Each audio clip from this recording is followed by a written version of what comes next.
This is a Wisconsin Sports Zone update. Well, the longest offseason in more than 20 years is going to come to an end tonight for the Badgers as they open the year against Miami of Ohio at Camp Randall Stadium. Wisconsin coming off its first bowlless season since 2001 and picked to finish in the lower half of the Big Ten this year. But they have a lot of new debuting tonight, including offensive coordinator Jeff Grimes, transfer quarterback Billy Edwards Jr. There is also unknown with the first game of any season, but Edwards thinks his previous experience at Maryland should help him deal with it tonight. You know, it's those early games in the season, you don't have all that film and all that kind of intel that you want to gather, and you go out there and, you know, maybe in the beginning it's a little bit of a chess match. And I feel like the one thing, you know, through, especially in the later days of my, you know, football college career, is I felt like I've, you know, kind of been prepared for whatever maybe is thrown at me in those first couple games, even if it wasn't on tape. Again, it'll be Wisconsin and Miami of Ohio tonight at Camp Randall. Wisconsin favored by 17.5. Kick is slated for 8 p.m. Turning to the Packers, they practiced earlier today. That included quarterback Jordan Love. He's still wearing a brace on his left hand after undergoing surgery on his thumb 2 weeks ago. While he doesn't expect to be limited in week 1, he will continue to wear the brace during the season, at least to begin it. Green Bay opens the year September 7th against Detroit.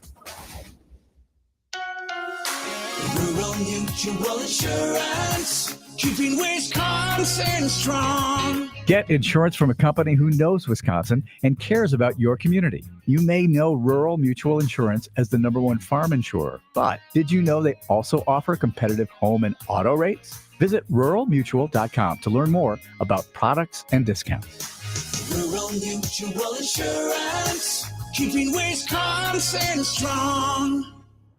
Well, the Brewers and Diamondbacks playing the final game of their 4-game series this afternoon at American Family Field. Milwaukee will be in Toronto tomorrow to open a weekend set against the Blue Jays. With this Wisconsin Sports Zone Network update, I'm Zach Heilprin.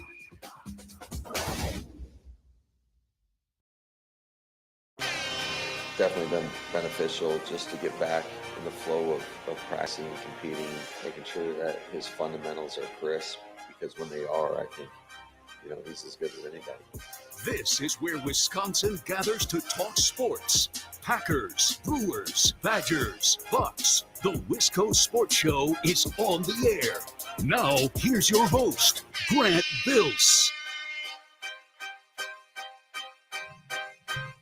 That's Matt LaFleur from this morning, talking about getting Jordan Love back at practice. He's not fully healthy yet, but healthy enough to the point where, all right, he can take reps and he can participate and start to build some time and some chemistry with some of his teammates. So that was this morning. The show is going to be a little interesting tonight. We're going to bounce back and forth just a bit. The Brewers are in the 9th. They're down 2. They have 2 runners on the bottom of the 9th. Terang's at the plate. So I want to talk Brewers. I don't want to do it right now because I want to see how this game ends. And a couple of our affiliates are Brewers Radio Network affiliates. So if there's people who are like, I want Brewers talk, those listeners are probably listening to the Brewer game right now. So we'll get to the Brewers towards 4:30, probably at the bottom of this hour. At 5 o'clock, Zach Heilprin is going to be here because we got to preview Badgers and Red Hawks. What are they? Riverhawks? Redhawks? Miami, Ohio? That game is tonight at Camp Randall, so that's going on as well. So we're going to start with Packers, get caught up on the news of the day, and then as our Brewers affiliates join in and this Brewer game ends, we can talk about the Brewers and this 4-game series against the Diamondbacks. We'll start hour number 2 with Zach and Badgers talk, and then wherever the show goes from there, if we want to come back to the Brewers or if we're more interested in coming back to the Packers, that's what we're going to do. Make sense? All right. I like the shape of the show. I think it's going to be fun. This is the Wisco Sports Show. My name is Grant Bills. I hope you're having an excellent day. You can call and text the show. Love to have you. As always, you know the number, but if you don't, just put in your phone, 608-321-1670 in the live stream, YouTube, Facebook, and Twitter up and running. You can comment on that as well. I know that comment was from Matt LaFleur. I actually want to start with the Jordan Love comment and then also touch on the latest in the Micah Parsons. Is it a saga? It could become a sweepstakes. I don't think it's become a sweepstakes yet. I think at this point it's a saga. The other night it was a situation. It's turned into a saga.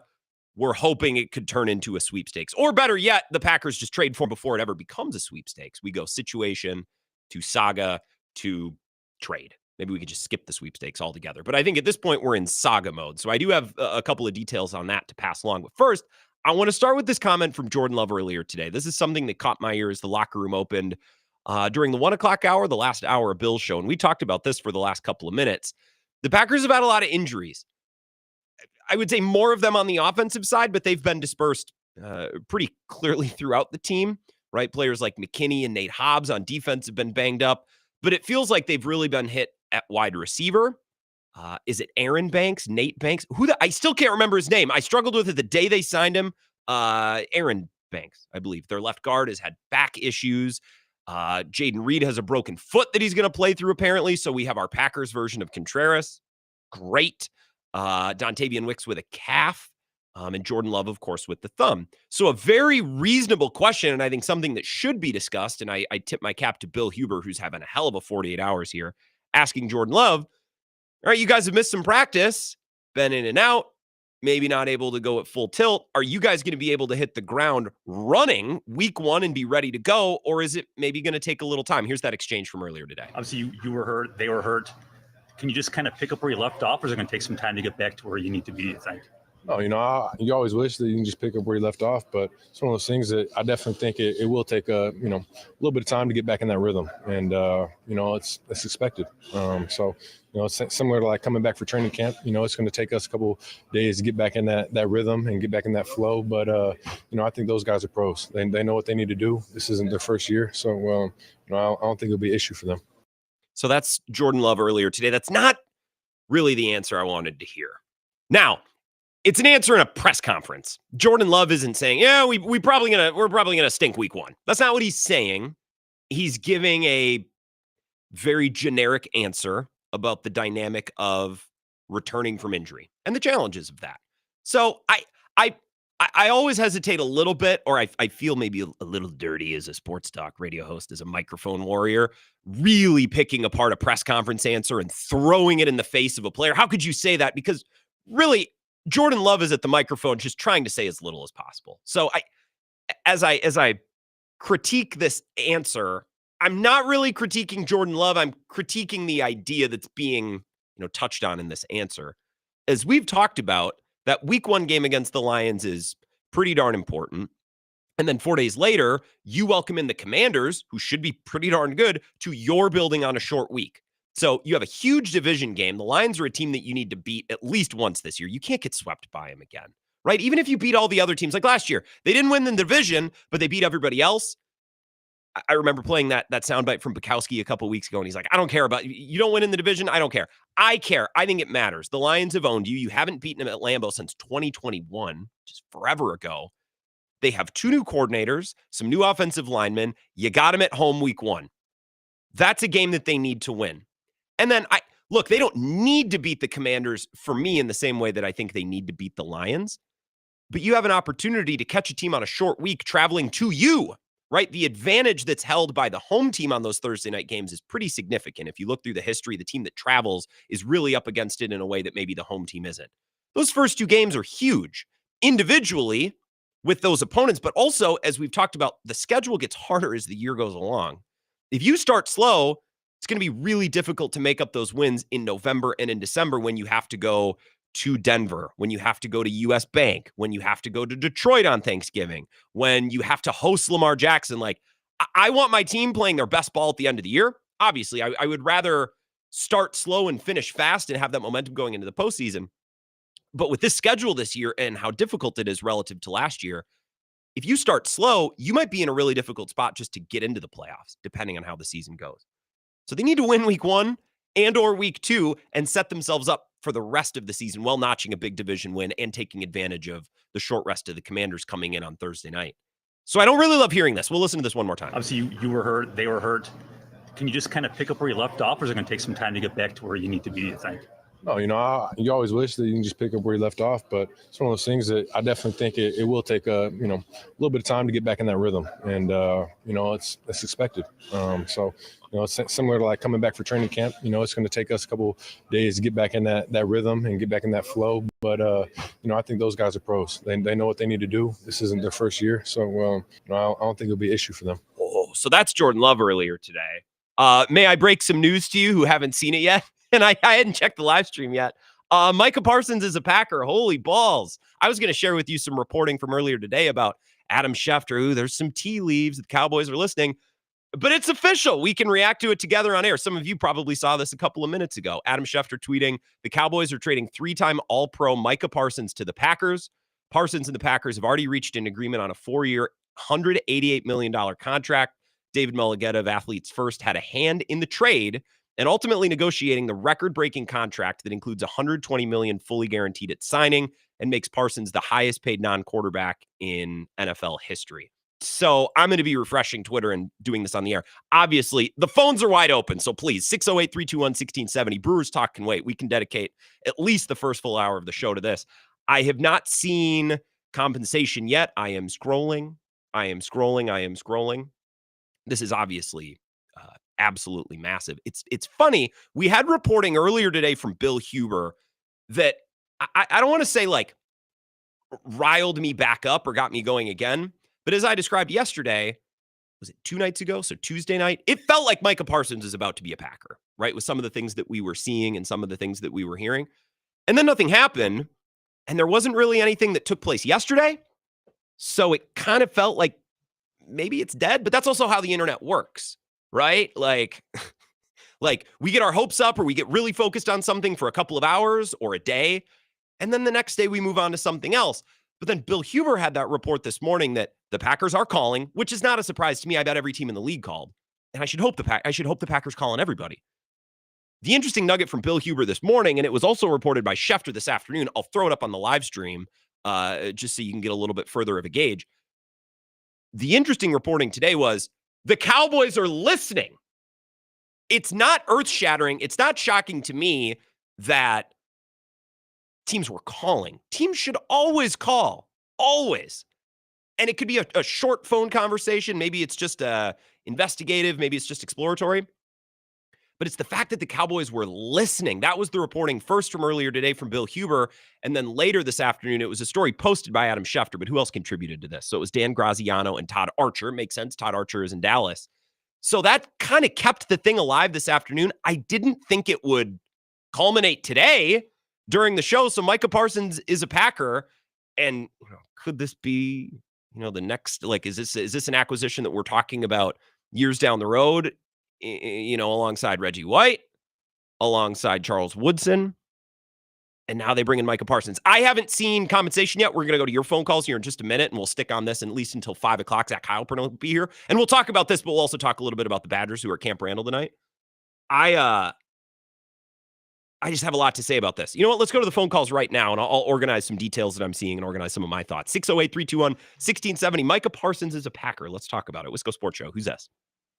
Hey, this is Tyson from Madison. Hey, what's going on, Tyson? Did you like my opening couple of minutes on Jordan Love's comments earlier today? I wish I would have seen the Micah Parsons thing a couple minutes sooner. We could have ignored Jordan Love's press conference remarks earlier today. We probably could have waited on that. Jeez. Well, listen, you broke it to me. I'm Sweet. picking up my kid from childcare and going to pick up the other one, and I heard it on the radio, and I'm like, you are kidding me. This is exciting. It was news to me, Grant, just right? as much as Grant that I'm talking to. Yes, right? yes, it is. I love that you called without even being sure who it was. I just don't, I like your show. I think I've listened to it a handful of times. I think you do a great job. So I'm glad that we had this moment together. But I think this changes the dynamic of the Green Bay Packers moving forward and how everyone looks at them, the expectations have just changed. Do you know if we lost any players in this trade, or was it just trade value compensation? I haven't seen anything yet, and I think what we've been told is it Tyson? Remind me your name one more time. Yeah, that's right. Tyson. So what we've seen so far, and it was broken by Schefter, and all of the details in the report are contract related. So it's coming from Mulligetta. He said, hey, all right, Schefter, you can announce it. Just make sure you talk about the great deal that I got my client. That's why this information is probably coming out first. The teams will eventually settle on compensation, and we'll hear that. I don't think it'll be days, but it might be, another 20 minutes or an hour before we learn.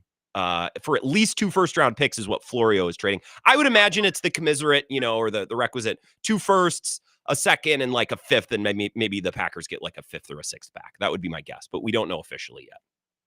Well, it certainly, I never believed the words, but I love the actions. And what they just showed me is that it's go time. They know they got maybe 2 years of halfly left, and we would love to get a Super Bowl or 2 out of that. This is the kind of player that you stay for.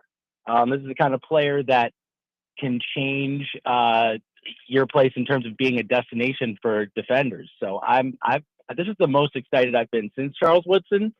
I honestly didn't allow myself to believe this was even possible. Come on. And now that we're here, it's like I'm hearing it for the first time. So thank you for breaking the news.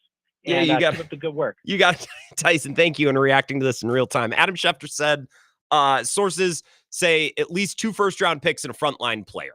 Or actually, that's not what I'll be specific with the wording. He said trade package includes 2 first-round picks and a frontline player. Hopefully that means, would that be Rashawn Gary? Couldn't mean Bo Melton, right? 2-way player. Kenny Clark. Holy crap. Okay, so it's Kenny Clark tweets Ian Rappaport 51 seconds ago. So just piecing this together. 2 firsts, Kenny Clark. Oh, that's not too bad. All right, let's take another call here. 608-321-1670. Wisco Sports Show. Who's this? Holy balls, Grant Bills. What a show. Yeah, this is what a show. I have so by the way, I have so many graphics that are like Adam Schefter is saying this, and I have a graphic, I'll just throw it on the screen now, about the Brewers exit velocity last night. Like, I can throw all of this out the window because it's the Micah Parsons show now. I was ready to talk about how you can go to Camp Randall for $4. Yeah, right. Right. And I did some deep analysis, looked at the other 16 college football games, and I had a full price graph ready to drop. Man. I know But you were talking about that on the live stream. Well, you can get into Camp Randall for $6, but the Gopher game, that's $30. Like you had some sicko stuff prepared. It was ready. Hey, Grant, is this still just a fun sports talk radio topic? No, this is real life. This is real. I made a comment earlier this summer about how I just didn't see the actual stud, the actual playmaker that they added to make a difference. And my comment at the time was, if they don't add a stud pass rusher or a difference maker at wide receiver, this team could very well, with the schedule, miss the playoffs. And you son of a bitch, Brian Gutekunst, you added Matthew Golden in the first round, and now you add Micah Parsons. And I am all in, baby. I haven't been this excited about a Green Bay Packers move in a long time. This is the missing piece. R.I.P. Kenny Clark, elite Packer, did a lot for this organization. Good best wishes in Dallas, all that. Let's go. Micah Parsons is a Packer. So man, let's go. Let's go, Vagabond John. And enjoy the Badger opener tonight. Maybe we'll get to that in hour number 2. So I just have a couple of thoughts. I'm trying to organize my opinion on this and exactly how we should attack this. And I'll get to that on the other side of the first break. It's Kenny Clark and 2 firsts. That's not too bad. If that's all it is, maybe we learn that there's like a 6th or a pick swap or something in there. But 2 firsts and Kenny Clark, you keep Rashawn Gary. And hey, when have you ever been listening to this show and been like, you know who Grant really loves is Rashawn Gary? Like, he's fine, but to keep your other bookend on the other side, like Rashawn Gary as a number 2 pass rusher, oh yeah, that I like a lot. And you keep Lucas Van Ness and Bo Melton. What a heist. All right, one more call, then we'll take our break. Wisco Sports Show. Who's this?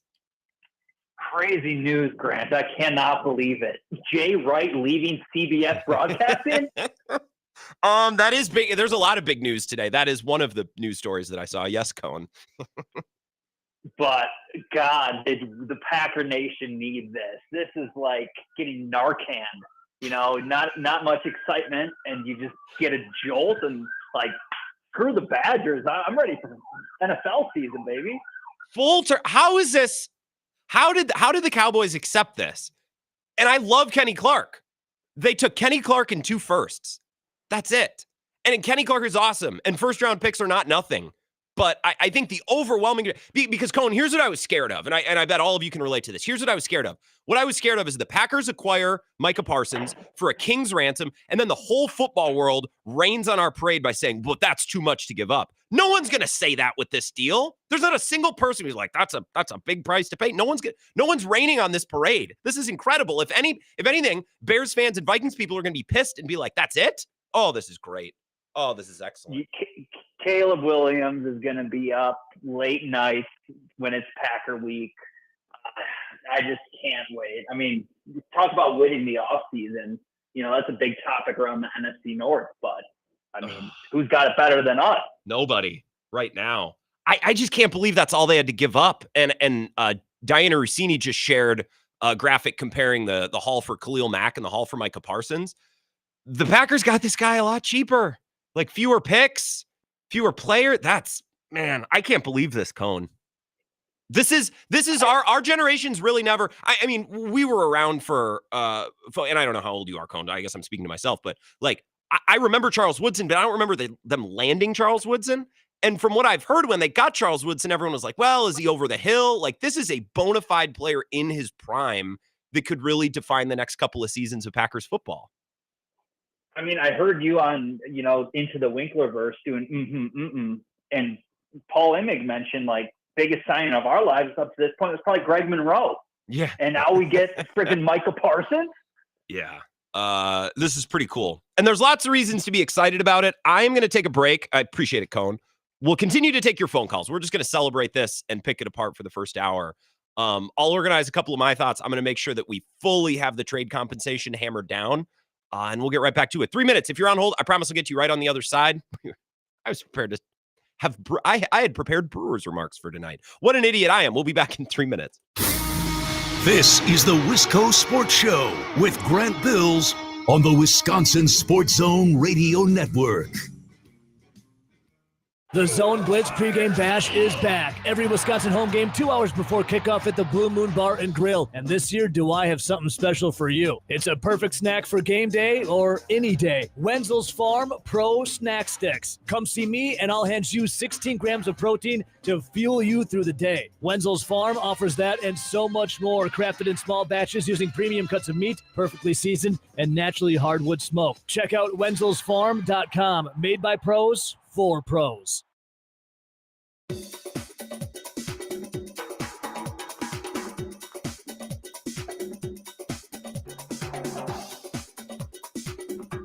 Wisco Sports Show will resume in 3 minutes.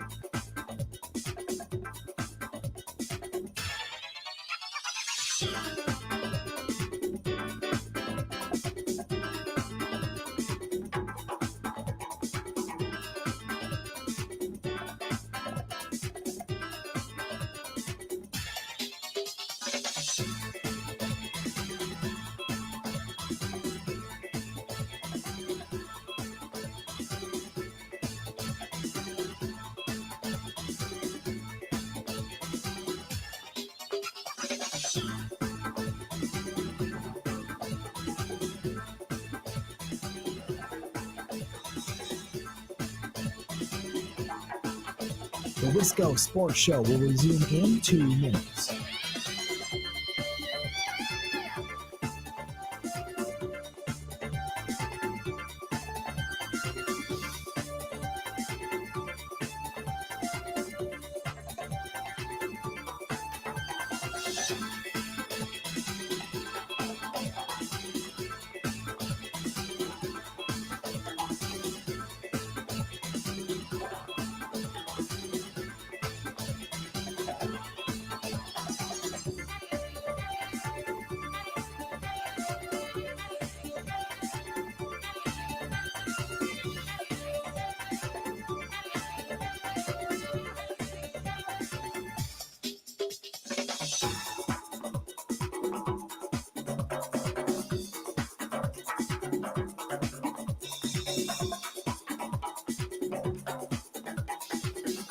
The Wisco Sports Show will resume in 1 minute.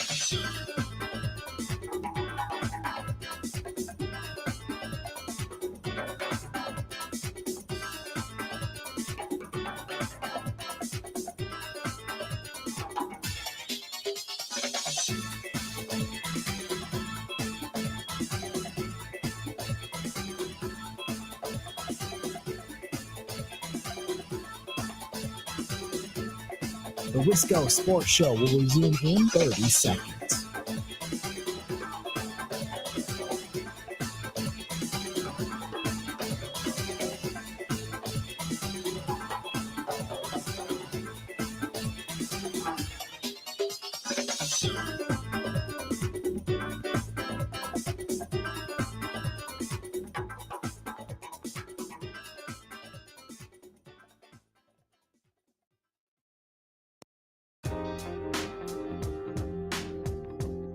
Wisco Sports Show. Micah Parsons is a Packer. So that's 90% of the rest of the show. We are going to check in with Zach Heilprin at 5 o'clock, and we can talk Packers. Zach's been up in Green Bay. We can certainly discuss this deal with him. And Zach, someone who watched the Packers closely, especially in the 90s and the early 2000s, he can speak a little bit to the context of a move like this. Maybe as we compare him or compare this move to big Packers moves of the past. We'll get back to the phone calls here in just a sec. 608-321-1670. I'll take your thoughts on this move for the rest of the show. I'll give you 2 points of reaction that I have. So they gave up 2 first-round picks and Kenny Clark, who's a 29-year-old nose tackle who's not a perfect fit for their scheme anymore. And Mike Clemens has told us, he's had conversations in and around Kenny Clark in the locker room where he basically says, yeah, I don't really love this defense as much as I've loved previous defenses, talking about the scheme in the front. So you're giving up a 29-year-old nose tackle, who I love, but he's probably closer to over the hill than being in his prime. He was hurt last year, and he's no longer a perfect fit for your scheme. And 2 first-round picks, which is always the going rate in a deal like this anyways. So I don't want to say they gave up the bare minimum necessary to make a move like this, but I think maybe they did. And what's so great about this for us Packers fans is I was scared, and this would have been a good problem to have. I was scared that the Packers were going to make this deal and land Micah Parsons, but they were going to pay such a high cost. They were going to pay such a large amount of freight that the rest of the football world was going to go, ooh, that's too much. And then our parade would be, covered in rain. It's like, yeah, we got Micah Parsons, but then we'd have to endure all of these other commentators and fan bases around the league saying, yeah, but they paid too much. The contract is big, but he's worth it. And no one's going to say that they gave up too much. I don't know how in good faith you could argue that they gave up too much. So Packers fans, we can throw a parade and nobody can rain on it. In fact, I saw Paul Charchian. I saw some Bears people, Paul Charchian, a K-fan guy, he's on Bill's show, saying like, how did the Pack, like Jerry Jones should be institutionalized for this. Great. So we avoid the nightmare of acquiring the great player, but then, getting shamed by other fan bases and commenters for giving up too much. That's not a problem. And also, I want to make this very clear for Packers fans because I've heard a lot over the last 48 hours, as we take calls and we talk about this. We especially got into this to start hour number 2 last night, where it's like, can you really give up that much for one player? Well, as I just said, they didn't give up that much. But Packers fans, I want to make this clear.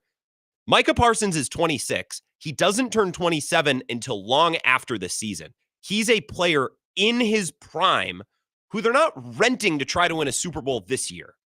They're not going all in on this team or all in on one crack at trying to win a championship. This is now a pillar of their team that they'll have for the next iteration of whatever, 4 or 5 years at least.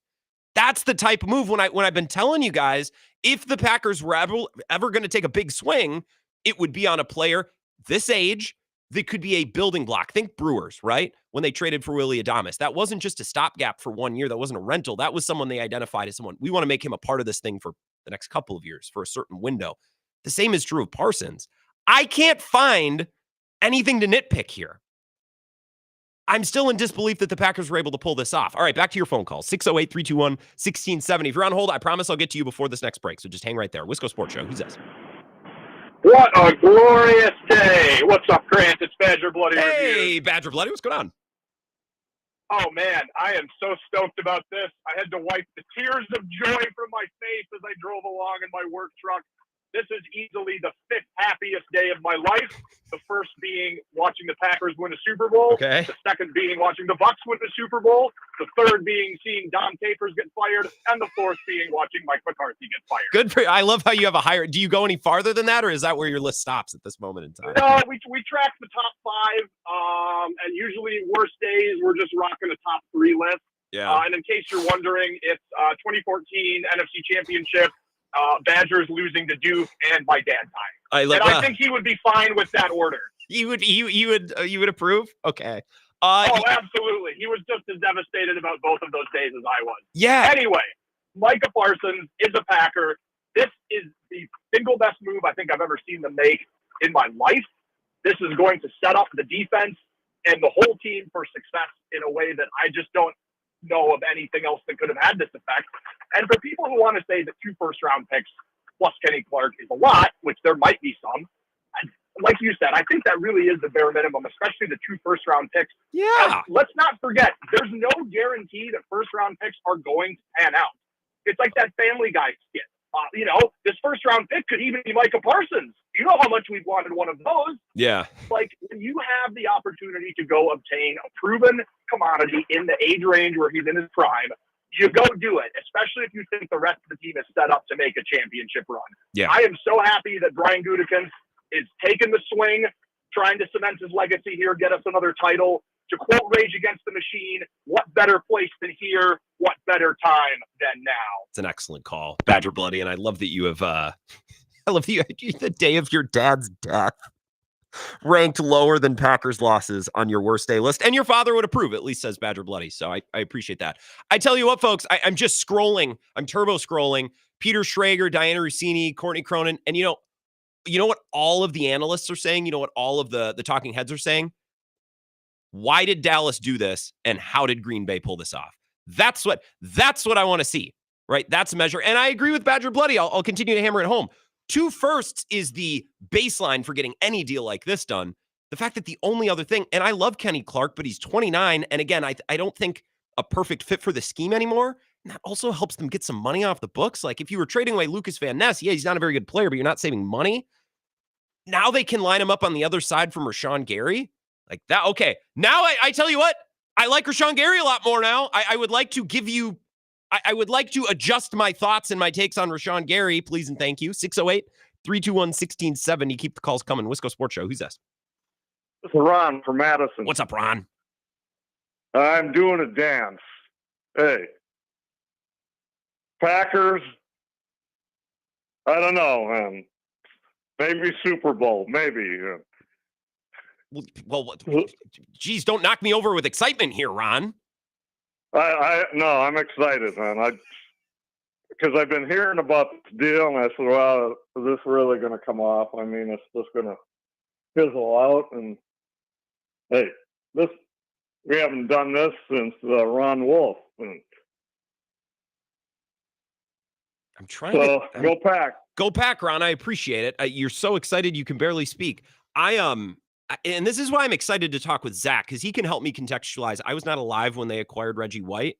I was alive when they acquired Charles Woodson, but I even think Charles Woodson was different because the way I've had it told to me is, like, Charles Woodson was a good player, but he wasn't bona fide in his prime. He wasn't perceived that way when he came here.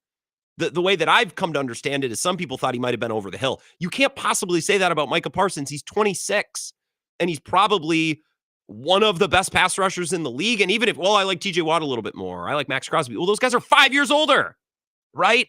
2 first-round picks and Kenny Clark. This is, we are Packers fans and my fellow owners. We are crapping in tall cotton this evening. 608-321-1670, Wisco Sports Show. Who's this? Hey, Grant, Tom from Oak Creek. How are you? I'm great, Tom. How are you? I'm doing well. I honestly can't believe Dallas made this move for us. I mean, this is incredible on paper. It's fine to trade him. I don't understand why they waited this long and then dealt him to a rival for not that much. Exactly. The way I'm looking at it is they basically got Micah Parsons for Kenny Clark, Lucas Van Ness, and Jordan Morgan. If you put the players instead of the picks, every single person takes that 1,000 times out of 1,000. I mean, theoretically, we're going to be picking late first-round picks. This is incredible. Yeah, I think, Tom, I'm running out of things to say just because I appreciate the call. I'm not really sure how this happened or why this happened. Although I did joke yesterday, and looking back, I think there might be a shred of truth to this. Have you watched the Jerry Jones documentary? Like, Jerry Jones is perfectly fine going on camera and showing the world how he basically cried when the Packers knocked him out of the playoffs in 2023. And then he shared an anecdote later on where it's like, my wife, I'm not going to do a Jerry Jones voice, but basically explain how she got to meet Kevin Costner and he had never seen that look in her eye before and had never seen it since. So this is a man that's admitting to his wife cucking him over Kevin Costner, and a man that was perfectly fine showing the world on a Netflix documentary that he was crying in his owner suite and saying that this is the worst loss I've ever endured. If you're okay putting that on camera, then you might just be okay trading Micah Parsons to the Dallas Cowboys or to the Packers, who have knocked you out and basically kicked you around this entire century. So maybe there was some reasonable takeaways from that documentary that taught us a little bit about the way that Jerry Jones is thinking. 608-321-1670. This call and then one more, and then we'll take our break. Wisco Sports Show. Who's this? Oh, Grant, you better take my call. I'm leaving the Brewer game. I get the news. Brewers lose a game would have been the greatest 10 minutes of sports history in Wisconsin sports history. But to get Micah, actually, you know what? In all seriousness, this is a win-win for both teams. Cowboys aren't going anywhere. They're not going anywhere. So to get 2 first-rounders. I agree that you shouldn't pay Dak, CeeDee Lamb, Micah to not go anywhere, but trade him before the draft or do this differently. Don't wait until you got to get rid of them right before the season. I don't know. So I'm with you in the biggest of big pictures, but the timing and the way they exactly did this, like it could have been done a lot better. Put it that way. Same, very similar to the Luka deal. Like Dallas fans have got to be just standing on a bridge right now. Yeah, the Kenny Rogers song. I got to know when to hold him, when to fold him. Jerry waited too long to negotiate. The guy's got to be the worst negotiator ever. Most people in that song focused on, hold and fold. The big key is when. It's not just knowing to fold; it's knowing when to fold. Tony, I think that's a very understated part of that Kenny Rogers song. Yeah. So I mean, I don't know who that guy was. Ron that called earlier, Mr. Enthusiasm. Yeah. So this goes back to like 1993. I remember I was working one of my crappy jobs in 1993 as an 18-year-old, and we got Reggie White, and the guy at work said, "We're going to the Super Bowl." Well, I'm at the Brewer game, and everyone's saying we're going to the Super Bowl, and Yelich just grounded out. So I'm going to tell you, Grant, we're going to the Super Bowl. So I hope so, Tony. We can talk bigger picture about what this means for I guess the Packers' postseason chances. How many conversations have we had over the last year about? I think the Packers have a lot of good players. I don't know that they have many game-wrecking play. Like who's going to wreck a game? Who's going to put their helmet on the ball like Clay Matthews against Rashard Mendenhall in the Super Bowl? Right? Who's going to be that guy? Or who's going to be Reggie White to completely shut down a drive and win you a game in the postseason? They have a lot of very nice players. I don't know that they have anybody like that. Now I think they do. And again, this changes how I feel about Rashawn Gary. This changes how I feel about Xavier McKinney and his impact. Edgerrin Cooper's like, oh my God, think of the opportunities he's going to get in year 2.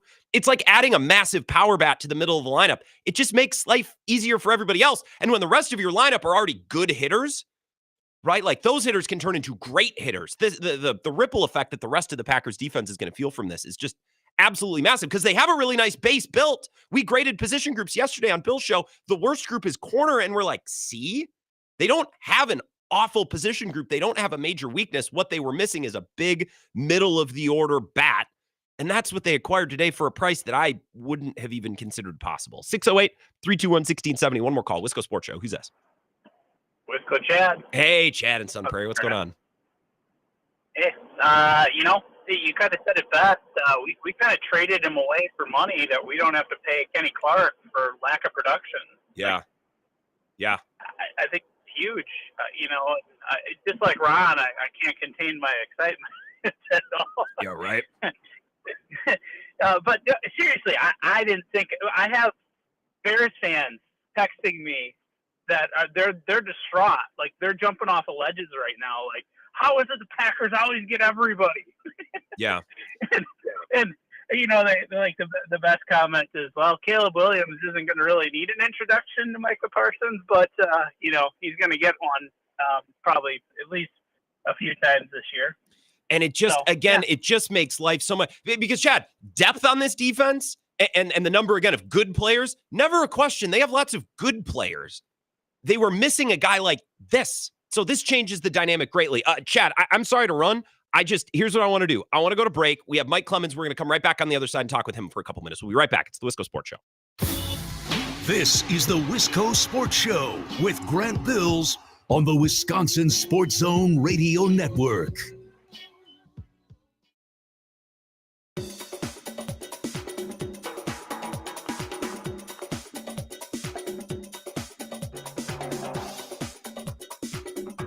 The Wisco Sports Show will resume in 5 minutes.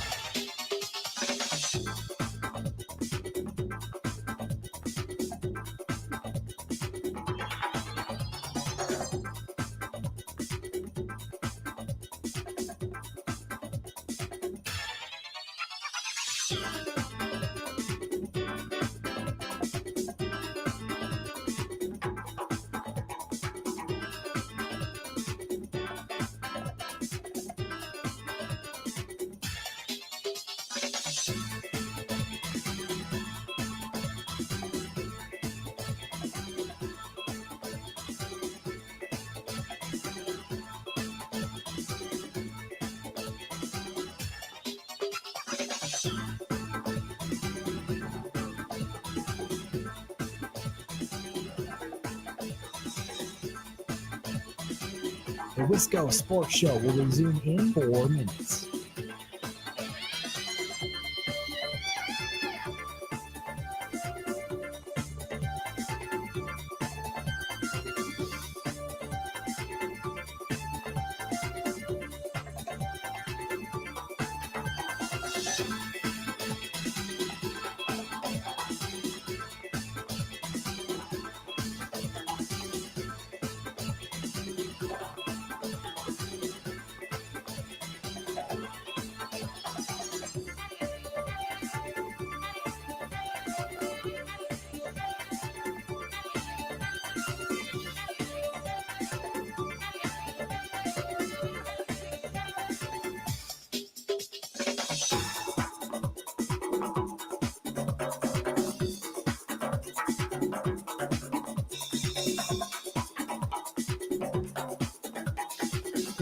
The Wisco Sports Show will resume in 3 minutes.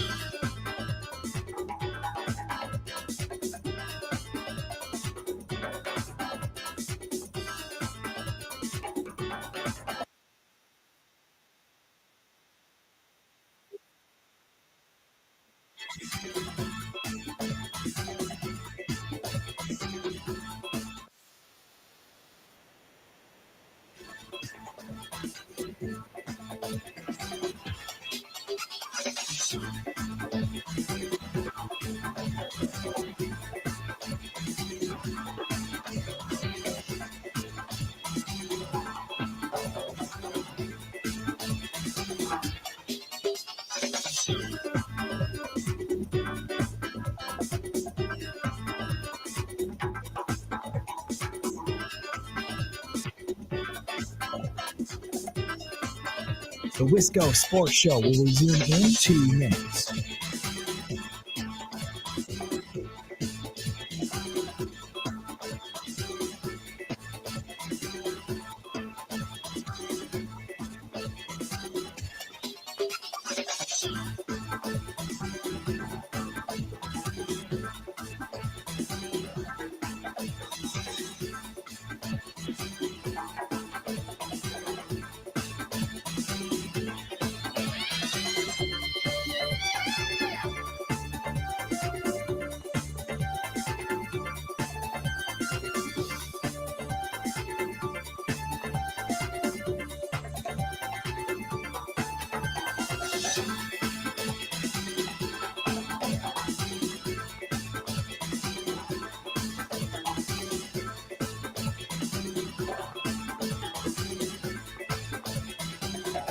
The Wisco Sports Show will resume in 1 minute.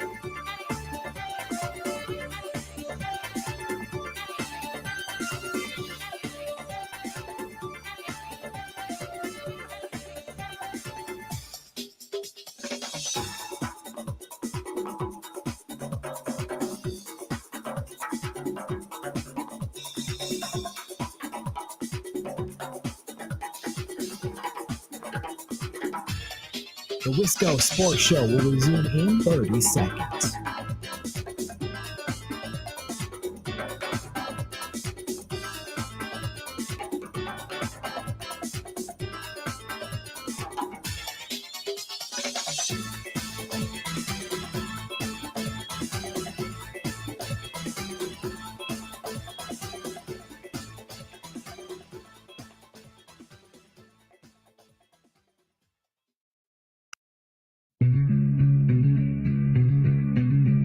Wisco Sports Show, it's the Micah Parsons Show. He is a Packer. 2 firsts and Kenny Clark is all it took. And I say all it took. I realize that's a lot, and the contract's going to be big, but he's a top edge rusher in football, and he doesn't turn 27, I think, until next May. Like, he's in his prime. This is who you trade for. This is who you pay. So as we've talked about the last couple of days, just kind of kicking this around for fun, it's like, probably not. And the Packers usually wouldn't make moves. Most teams wouldn't make moves like this. But if you're gonna, it's for this type of player at this age.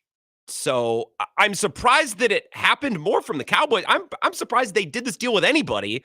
I'm especially surprised they did it for 2 firsts and a 30-year-old nose tackle.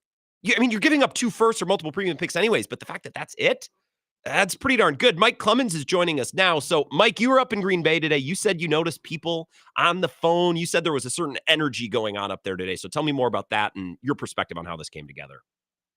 Last night I was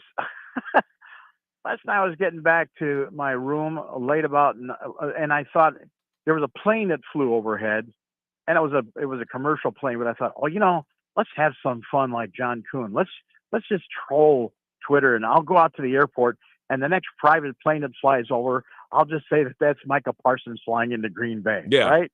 Because people have been doing this now for the last 48 hours, making up stories and putting them on the Twitter. And that's happened for generations here in Green Bay. I remember people swore that Randy Moss was in town looking for property in 2007. Well, they tracked Favre's flight. Like they used to track the plane with Favre back in the day too, right? Well, but that's when he was coming back here too. We sort of knew he was on his way. Whatever the case, but because it's sort of been in the air. But my God, 2 first-round picks. I mean, that's just huge. So just let me tell you where I'm at. Okay. Tonight is the Hall of Fame banquet, and tonight Mark Murphy, after 17 years, is the single inductee into the Packers Hall of Fame. And, you got to get the Hall of Fame and the board of directors and these people that vote you in. But this guy is beloved here. He did a tremendous job at raising revenue. He did, help steer this team, with Ted Thompson already in place to get to the one Super Bowl and a lot of good football after that. Just couldn't quite get, close the deal on his second Super Bowl during the Aaron Rodgers era. So at 4:00, he's doing a press conference. Now, earlier today, I'll just say this on the air, there was some network coverage activity going on that made me think, there might be something cooking now. Now, this morning, we had an early morning press conference with Matt LaFleur because the schedule is these guys had a long practice today, and now you get off. This is sort of what the league does before you go into the 17-week season. Players get Labor Day weekend off. Then the message I was told, these Packer players, like, okay, you can't book a flight before 4:00 today, and you got to be back here by Sunday night. Don't book a flight, past 6:00 Sunday night, because you have to report to work first thing early Monday morning to get ready for Week 1 and the Detroit Lions. We'll have a practice on Monday. So with that in mind, I said to LaFleur today, I said, I talked to 3 of these players, and I've sent you some of those interviews. 3 of these guys that young players that just made the roster. And I said, so during this training camp, who are some of the veterans that helped you out? And I said, and they named the same 4 or 5 guys. How much do you depend? He said, who were the players? And I go, I'm sorry, what? And he goes, who are the players those guys named as leaders? I said, oh, and I had to do it off the top of my head. I said, let's see, Jordan Love, Elton Jenkins, and Kenny Clark. And I said, oh, yeah, and 2 more, Josh Jacobs and David McKinney. And he nodded, and he goes, because what I'm going to do is something we haven't done since my first year here, which I think was something that was driven by Aaron Rodgers, is the Leadership Council, where, he's not going to have team captains for the year. He'll have weekly captains like he's done. But in other words, LaFleur is looking for that next step under his new boss, Ed Policy, to say, we don't want this thing to run out of gas and finish the season like we did last year with 3 losses in a row, including one of the Eagles. So he's trying to find everything he can to fix it. Now, today, he just gave up one of those leaders. Yeah. Along with 2 first-round picks, which is, the future. But that's just stunning. I mean, I can't tell you how many times I have sat next to Brian Gutekunst and him just saying, there's very few players that are worth giving away a player like that. Those 2 picks. Yep. He thinks of them in terms of, he doesn't think about the money or anything like that. It's like, I got to give away 2 or 3 top tier players, controllable, cheap players. Yep. Like, and he's talked about that too. Back to Kenny Clark. Mike, was it you who told me, because they went from, was it a 3-4 to a 4-3 or vice versa? They changed fronts from Joe Barry. From a 3 to a 4-3. To a 4-3. I'll tell you what, Kenny Clark told us just a couple of weeks ago. Yep. I'm better in a 3-4. And he said it very kind of like, I liked the old way. Like he was kind of clear about that to you. I was trying to remember if it was you who told me that or so. Kenny Clark is about to be 30. No, he Go ahead. told that in an exclusive interview with Rob Reichel. Okay. So, and I think you probably shared that with me, but when you're so 2 firsts, you got to give that up for a player like this. So then it's like, what else? And the guy's a 30-year-old, about to be a 30-year-old nose tackle who no longer perfectly fits your scheme, and he's admitting to that. Like, I love Kenny Clark, Mike, but how is this anything other than a massive slam dunk?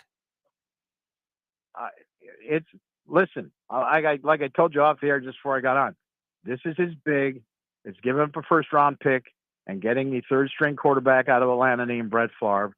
This is as big as being aggressive in the first year of free agency and bringing in Reggie White. We'll see what happens when he gets on the field for Green Bay. Yeah. Don't think he'll be able to play in the Lions game, but, Jeff Hafley just must be out of his mind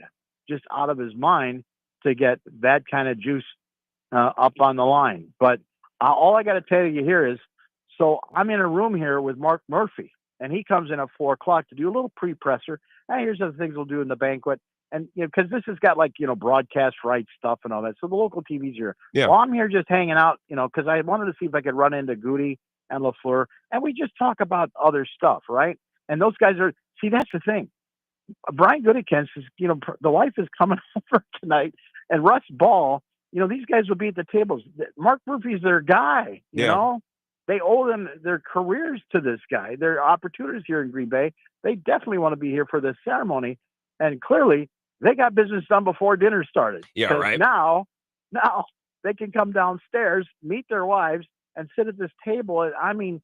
So I'm in a balcony overlooking the atrium, way up in the sky.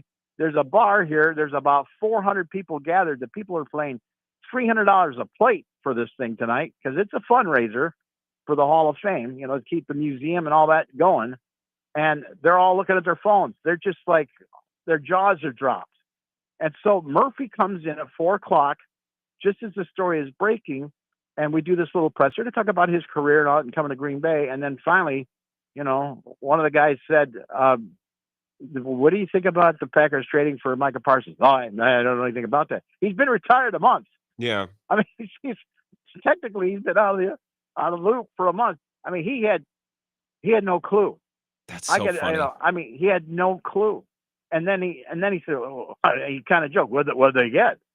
And so we waited until he got off the little podium there. Mm-hmm. And I said, 2 first rounds and Kenny Clark. And he went, hey, he shook his head like he was like he'd been punched. And he waved and he walked away with his son, who's going to present him tonight. And they took the elevator, and I think he probably walked back over to the 4th floor office to say, "What the hell's going on?" Yeah, I'm gone for just a couple weeks. You guys go completely and totally crazy. You start trading away first-round picks. Well, I know, Mike, that you're already planning to come on Bill's show tomorrow, so we'll look forward to that. That'll be in the first hour, correct? Right after 10 o'clock. Yeah. Okay. I'll talk to you about 10:20 or so. But anyway, this is crazy, man. This is really crazy. This is a day that we'll remember for a while. Hopefully, it leads to a day that we remember even more strongly with big playoff wins and some deep playoff runs. It's the first move under the Ed policy era. Oh, by the way, there's a huge video screen here, Mm-hmm. and it's thanking the different people and the organizations and former players and board of directors. And also, what they're auctioning off tonight? What's that? A Kenny Clark autographed Green Bay Packer helmet.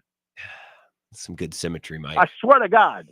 Can't make this stuff up. I'm going to take a picture of it and I'll post it. Talk to you later, Grant. Yeah, appreciate it, Mike. Enjoy the festivities tonight, that Hall of Fame banquet. Mike Clemens. I knew that I had heard something like that, and I couldn't remember if it was from Mike, but Kenny Clark, within the last couple of weeks, very clearly said to Packers beat members, I like the old front better. So that's who you're giving up. We got to take a break. Zach Heilprin's going to be here at 5 o'clock, unless something changed with him, and we can talk Badgers just a little bit with him, but I mostly want to pick his brain about Packers-related and Micah Parsons-related things. The Packers have acquired Micah Parsons for 2 firsts and Kenny Clark, and that's it. And I know that's a lot, but that's the starting point for a deal like this. And the Packers had to go no further. They kept Rashawn Gary. I guess they kept Lucas Van Ness for whatever that's worth. People should be doing jumping jacks because apparently he's looked so good in camp. We'll continue to react to this next as we wrap up the first hour of the show. This is the Wisco Sports Show with Grant Bills on the Wisconsin Sports Zone Radio Network.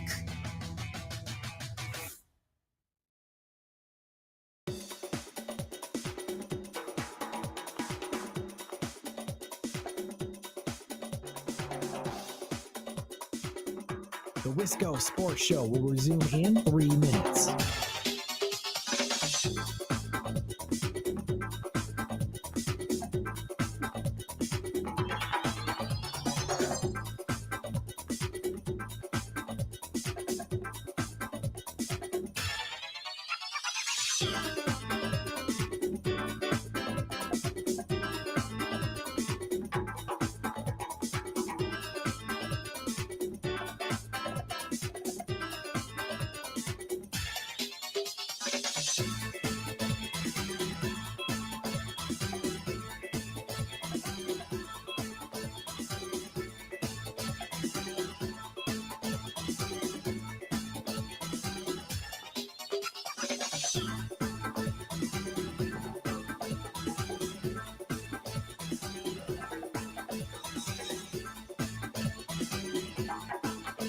The Wisco Sports Show will resume in 2 minutes.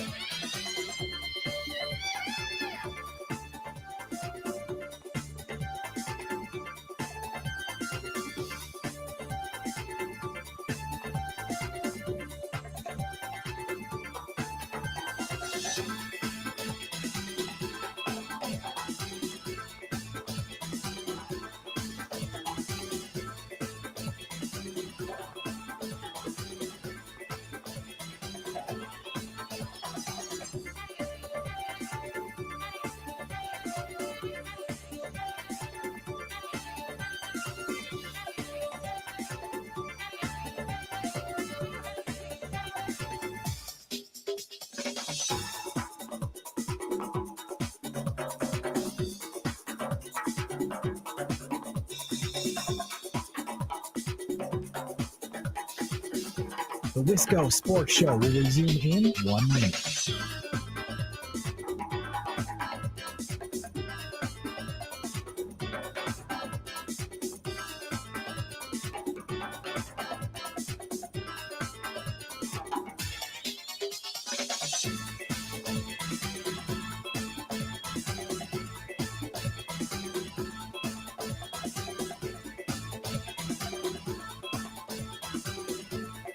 The Wisco Sports Show will resume in 30 seconds.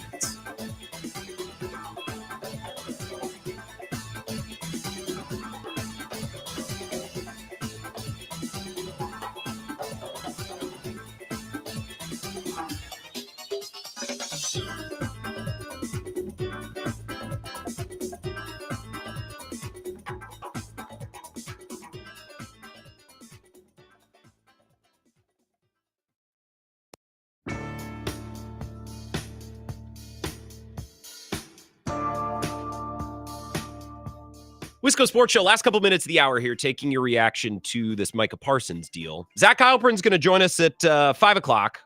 I said, Zach, you still okay to do 5 o'clock? He said, I am if you want. I said, I would, but we're also going to talk a little Packers if that's okay. And he goes, I guess, did something happen? So I'm going to pick Zach's brain, our sports director here at WOZN, as he prepares to head to Camp Randall so he can put the me in media tonight. I'll have to ask him about, what's there to eat in the press box. I'm sorry, we only got about 60 seconds, but I can get you in here to talk Micah Parsons. Wisco Sports Show. Who's this? It's Darnell. Oh, Darnell. Hey, young kid. Shout out to the Packers for pulling the focus away from the Brewers, because the last 2 games have been subpar, to say the least. It's not too far of a stretch to say Micah Parsons is the best defensive player on the Packers since Charles Woodson, right? That's not a stretch. Yeah, maybe. Julius Peppers is interesting, but he was older at the time. He wasn't in his prime. I would say that. I'd say Julius Peppers definitely passed his prime.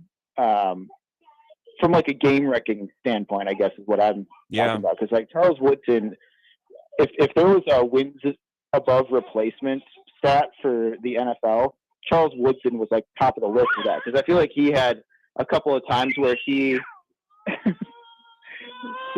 he ended up at the very top of the reason why the Packers won. Yes, I would agree. You would make those game-flipping plays. I think it's easier to do it as an edge rusher. You have an opportunity. You don't need the ball to come your way. You have an opportunity to go smoke the quarterback every play. We'll come back on the other side. An update from Zach, and then he'll join us on the other side to start hour 2.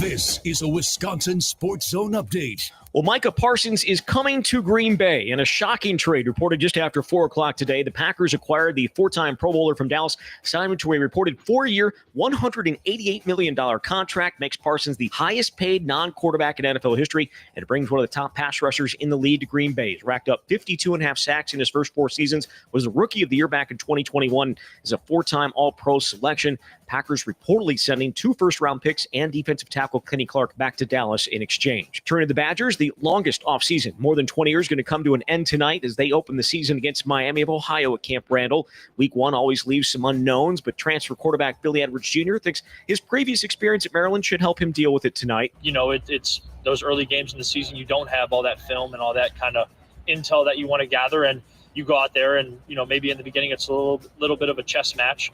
And I feel like the one thing, you know, through, especially in the later days of my, you know, football college career, is I felt like I've, you know, kind of been prepared for whatever maybe is thrown at me in those first couple games, even if it wasn't on tape. Again, it'll be Wisconsin and Miami of Ohio tonight at Camp Randall. Wisconsin favored by 17.5. Kick is slated for 8.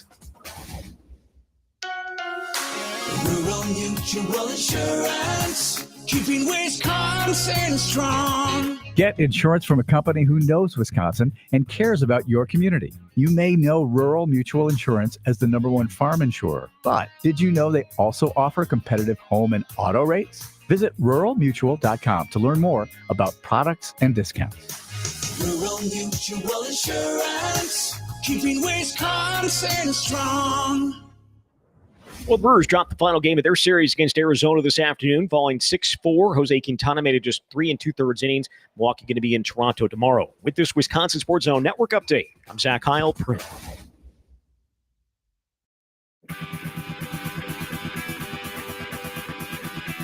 Wisco Sports Show, hour number 2. I don't even want to waste time. I don't want to waste 30 seconds to play the full intro. No time. We got to get to our sports director, Zach Heilprin, WOZN, and then right back to your phone calls. We'll react to the Packers acquiring Micah Parsons for 2 firsts and Kenny Clark, and we'll go all the way up to 6 o'clock, and then we'll pass the baton to Ebo, who's live at the Blue Moon, who will keep it going until Badger kickoff tonight. So, Zach Heilprin, your reaction. This is such a, I know this is rudimentary sports talk. You expect better from me, but what was your reaction when you saw the mood, Zach? They bleeping did it. Yeah. What? How many different accounts did you check to make sure that you weren't getting got? Well, I was already on the air. So that's right. I was like reacting to something Jordan Love said, and then I finally looked at the live stream and everyone was screaming at me. Yeah. I looked at, it was Schechter, it was Rappaport, it was Pelissaro, it was everybody, and just waiting, like, okay, well, I can't be getting got by all of them. Yeah. But there can't be that many fake accounts all mobilizing at once. Is that what you're saying? Yeah. You're probably true. But just insane. Just a huge move by Goody, and something that we all thought that probably was never going to happen because it's not them. But they went out and did it, and that was why that was what. That's not them. I don't like. You know what they gave up, Grant? When's the last time they gave up a first-round pick, much less 2? Yeah, but here's my point, and I'm not trying to fight. I hear too many people just dismiss. Oh, that's not what the Packers do. Well, I mean, how often does a player like this? They're not going to give up multiple picks in a contract to a player that's 30. You know, like cycle through all those guys, Watt or so you got to consider how often a player like this actually becomes available. 26 years old, all the way through next spring, in his prime, at a game-breaking position. There's just not a ton of opportunities to acquire a player like this. So my point is, when these opportunities come up, I believe in the Packers' interest and their desire to do this move as much as I believe in any other team, despite how conservatively we view them. Well, we view them conservatively because they don't trade away picks, much less high picks like that normally. I think that's why I would say it's against what they've routinely done throughout their entire career or their entire time, whether it's Goody, whether it's Seth Thompson, or whether it's Ron Wolf. It just didn't happen. Mike Sherman. But the but for the most part, right? Like for the most part, it's just not something they do. So yes, it caught me off guard. But it's just a huge move. I mean, and this is what they maintained throughout the offseason that they weren't worried about their pass rush. Yeah. They had no concerns about the pass rush. They were expecting, people to step up from within. And we all said, I don't believe you. I don't care what you did in the draft. I know you barely did anything in draft, adding those a little bit later round picks. You didn't add anything to that. You were expecting Lucas Van Ness and or Rashawn Gary to take another step. And obviously Gary, I think, is at the height that he's got. Lucas Van Ness, you were expecting, maybe he will. Yeah. But you bring in a guy who has 52.5 sacks over the last 4 years, a guy who's been an all-pro first team or second team his entire career. It just is it's a needle mover. I'll say that. It's a field tilter. And I think that's a Ron Wolf thing. Like if you have guys that tilt the field, and he's a field tilter, and I don't know if they have a ton of those guys on that defense, and he certainly is. So, Zach, you're a little bit older than me. I'm not calling you old. I'm just saying you're experienced and you're wise. How does this rank with Reggie White, with Charles Woodson? Because if I'm remembering correctly, or if I've heard correctly my whole life, Charles Woodson was a good player when he was brought here, and people were excited, but some maybe thought he was over the hill. Some like that. I don't know that move was initially viewed the way that we talk about it now. So, can you kind of contextualize this move with maybe some of the others of the last, 25 years? Charles Woodson didn't get signed till late in free agency. Like there were like two teams that were after him. It was Tampa Bay and Green Bay. He was thought of as a malcontent. He was thought of as over the hill. He was thought as not being as good as he once was. And so, when he came to Green Bay, he was not the player, and he was definitely not the age he was when he went to Oakland and, coming off of what he did at Michigan and everything like that. This is much, much, much, much closer to Reggie White, except obviously you had to give up a whole lot more, in picks and that type of stuff. But I remember where I was when the Reggie White news came down. That's how big it was. I was, that happened in 93. So I was 12. Like I remember where I was with soccer practice, and people like talking about it over the radio, because that's how we used to get our news. And a lot of people still get their news that way, Zach. But that's what this is. That's and Reggie was a lot older too than Micah Parsons. Like you're expecting Micah Parsons to be in his prime for a lot longer than Reggie White was. Now Reggie gave him 5 great years, 5 great years or 6 great years. But what you're getting in Micah Parsons just age-wise is, I think, tops that. And certainly both Reggie White and Charles Woodson were Hall of Fame players. And through the first 4 years, you would think Micah Parsons on that trajectory as well. Last thing I want to ask you about this, and then I do have a Badger question or two, because you're about to head to Camp Randall. Why I love this move is, well, lots of reasons. The price, and just there's lots of reasons to like it, but I think he could be viewed as the final piece on this defense, the final piece to a Super Bowl team. I mean, you have no way of knowing, but this defense, Zach, it's full of players that I think are very good. Like there's no, like you're not asking Micah Parsons to come in and make up for a lack of talent here or there. I think top to bottom, that defense is very deep and very good. I don't know that they have a lot of great, but think about, it's like adding a power bat to the middle of the order, right? It just elevates everybody else. I think it's such a good landing spot to maximize what he can do in maybe a way that it wasn't in Dallas. And I just can't wait to see it on the field for that reason. Absolutely. It's funny that you say that, that one piece, considering Goody was talking yesterday about how he doesn't believe in the team being one player away. He doesn't necessarily, it's the team game. It's the ultimate team game. But yes, defensively, to get after the quarterback when it matters the most. There were times last year, and he said it yesterday, that they were dominant in the pass rush. Yes, against teams that weren't very good. Against, when it mattered. Yeah. In those last 2 games of the regular season, when it mattered, they couldn't get home, and they got torn up. And so your secondary can be as good as you want. And I think they got some really good safeties. I think if they're healthy at corner, I really like the corners, but they're not. It's not going to matter if you don't get home and against the best teams. And Micah Parsons just changes the math, changes everything for that front and who and what they have to deal with on a night-to-night basis, or I should say a game-to-game basis. Zach Heilprin is our sports director, and of course he's on the camp with Jesse Temple. And I will say just a couple minutes on the Badgers. Zach, I'm not really a part of it, but I do feel like our network offers Badgers coverage that is just on a higher plane than anybody else in the state, with you and Jesse doing hits throughout the week. So you guys are headed to the press box tonight. What? Let me ask you this way. What needs to happen for you and Jesse and the rest of your media brethren to walk away thinking that's as good as that could have gone? That checked every box that you can possibly check in a Thursday night non-conference opener. Like what has to happen for you guys to walk away thinking that's the best possible way to start the season? Look like you're a much better team than Miami of Ohio. Look like you're not in doubt. We're not talking about a third quarter game, a fourth quarter game like they had the last 2 years in these non-conference games against teams that aren't supposed to be on your level, which turned out to be actually on your level, the last 2 years. Yeah. So make Miami of Ohio, who's picked second to win the MAC, pick second in the MAC, make them look like a MAC team. You look like a Big Ten team. Push them around in the run game. Stop their run. Get after the passer. Don't let Daquan Finn run around and do all the things that he wants to do. And he's a really good player. They're going to be challenged tonight. But make them look like the MAC team that they are, and you look like the Big Ten team that you want to be. Yeah.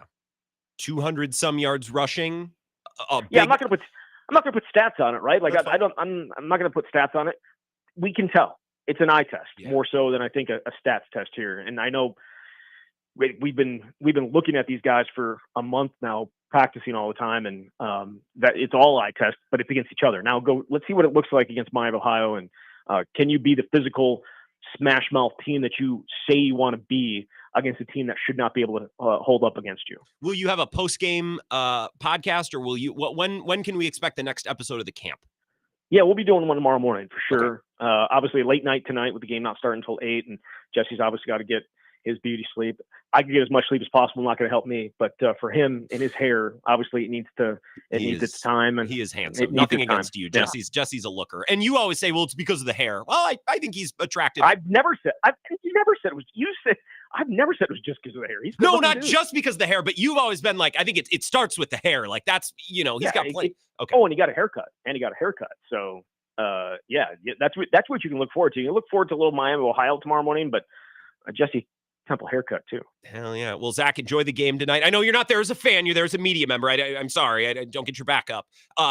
Excel in your coverage tonight, your non-biased coverage. Eat whatever the press box has to offer, and we will look forward to your podcast, and we'll talk again soon. All right. Appreciate it, Grant. Have a good night. Appreciate you. Have a great night. Zach Heilprin, our sports director. He's here. It was a scheduled Badgers appearance. We talked about Parsons. I wanted to pick his brain at least a little bit about what's going on tonight. To reset the show, if you have joined us within the last couple of minutes, contrary to Zach's comment, and I love how he almost caught himself laughing, some people still do get their news on the radio. It's 2 firsts and Kenny Clark. And a massive contract. And the contract is big. Like, that's not nothing. But as I've been saying the last 2 days, I think we've laid the groundwork on this show very well for this.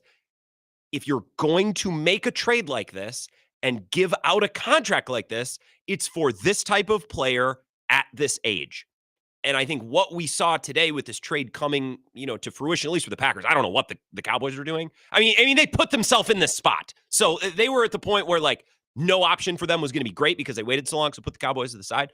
From the Packers, this was an aligning of the stars. And Dave from Monona called in yesterday, when was the last time the Packers did anything like that? Well, the stars don't align for a trade to happen like this. The last deal that actually maybe happened like this, I mean, you could say maybe Jalen Ramsey, maybe Khalil Mack. I think Khalil Mack, like, players like that just don't come available. There's maybe one that I'm missing. But you do, like, quite literally need football stars to align. Age of player, availability of player, right? Like, the other team wanting to engage you. Like, it just takes so many things to line up. But in this situation, as I've told you the last 2 nights, if it were ever going to happen, it would happen in a situation like this because all of the things are lining up for, yes, a team that we consider to be conservative, the Packers, but even the conservative Packers, when things line up, they're willing to do stuff like this. And I believe the same of the Brewers. It's that the stars don't align very often. Put it that way. All right. There's been a caller on hold waiting, so thank you for being patient. 608-321-1670. Wisco Sports Show. Who's this? Hello? Well, as I was saying, you can go ahead and give me a call back. Thank you for waiting, but I guess you weren't waiting. I'll give you a reset on kind of my 2 or 3 biggest takes on this. So first and foremost, my nightmare in a situation like this is my team makes a big move and I'm excited about it. And then I have to endure the rest of sports media, all the commentators and the talking heads saying, man, Parsons is good, but not that good. And my parade is getting rained on. I'm glad we don't have to deal with that. Now, there will be a couple people on TV who, will have that take. But the vast majority of talking heads that I've seen is like, how did the Packers get him for that price? What are the Cowboys doing? So that's great. We get to have our parade, and there will be very few people raining on it. He's 26, Packers fans. This is not a move to go all in to win right now, although the contract would be prohibitive. Like, there are, Super Bowl expectations right away, but they're not renting a player. They're not getting a player on the back end of his career with just a good year or two. This is a cornerstone piece that they're going to build around, and that's going to be part of the team moving forward. And I want to make sure we all have that context correctly. Now, it's going to up the urgency for the rest of the team, and it's going to make it harder to pay other guys, sure, but they're not getting someone at age 32, and they're like, we hope we get one good more, year out of him. Like that's not what this is. We're not trading for a guy with a year left on his deal. We're not renting a player. And I say we, but I'm an owner, and I'm excited. Sorry, sue me. They're getting a guy who doesn't turn 27 until next spring. He's going to be a cornerstone. He's going to be a part of this thing.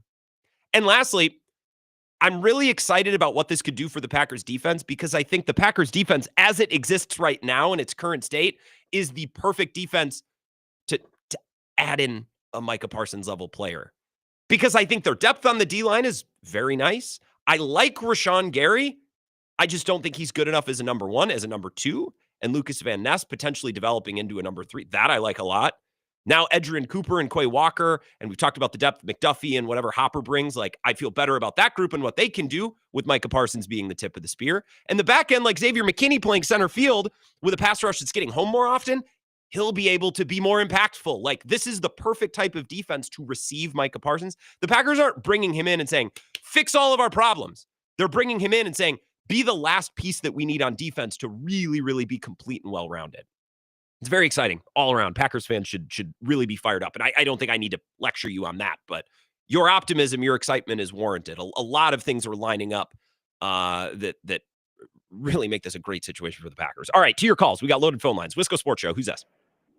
Oh, hey, Grant. It's Matt from Cross Plains. Hey, Matt in Cross Plains. Cubs got swept, by the way. I'll also share that. I know, and I knew that was the first thing you were going to say, even though Micah Parsons, transcendent player, just got traded. Sorry. And are looking good. Sorry, did the Brewers win today or no? I don't think they won, did they? The who? The Brewers? The Brewers. I didn't even watch. Did they play today? Oh, I don't even know. They did not win today. But, yeah, well, they got to head up to Toronto, don't they? It's football season, Matt. What do we have to say about Parsons? Anyway, I'm very excited about Parsons, and I think, we've been clamoring on about this for quite some time. You just got to trade those picks, and, whatever. You get rid of Kenny Clark. He was a great player, but he can go, wallow in Dallas' misery, and Jerry Jones hopefully will, be his good friend. And, I'm actually headed down to the over-the-line tailgate at the Blue Moon right now. Oh, yeah, you are. Looking forward to that. I'm getting there a little early, so hopefully the parking isn't terrible. And I predicted 21-20 Badgers today because I'm not jumping on that bus yet where we're going to blow out some MAC team until we actually blow out some MAC team. So what's your score prediction? I said Badgers 21, Miami of Ohio 20. We're going to win by a point, and everybody's going to come back tomorrow and be like, well, same thing's going on with Fickle. If that happens, Matt, and I got to move on because we got loaded phone lines. Sorry to do that to you. If they win 21-20, we're going to talk about Parsons tomorrow. I'll spend a third of our airtime tomorrow between this show and Bill's show just slamming them.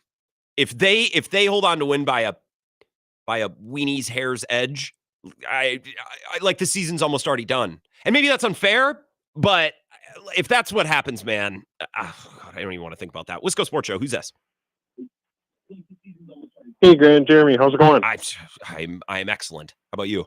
Oh, hey, man, I just wanted to thank you for covering this. I was in my car. I just happened to hop in.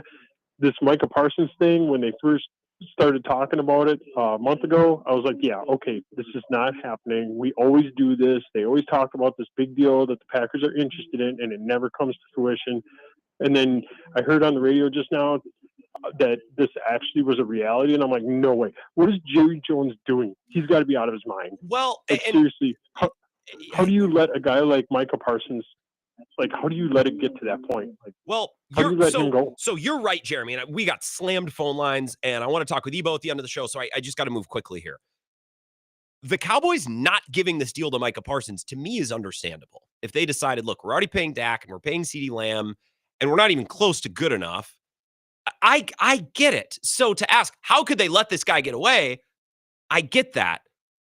To do it months after the draft with like a week and a half before the season for this return, that's unconscionable. It's very Luka Doncic-esque.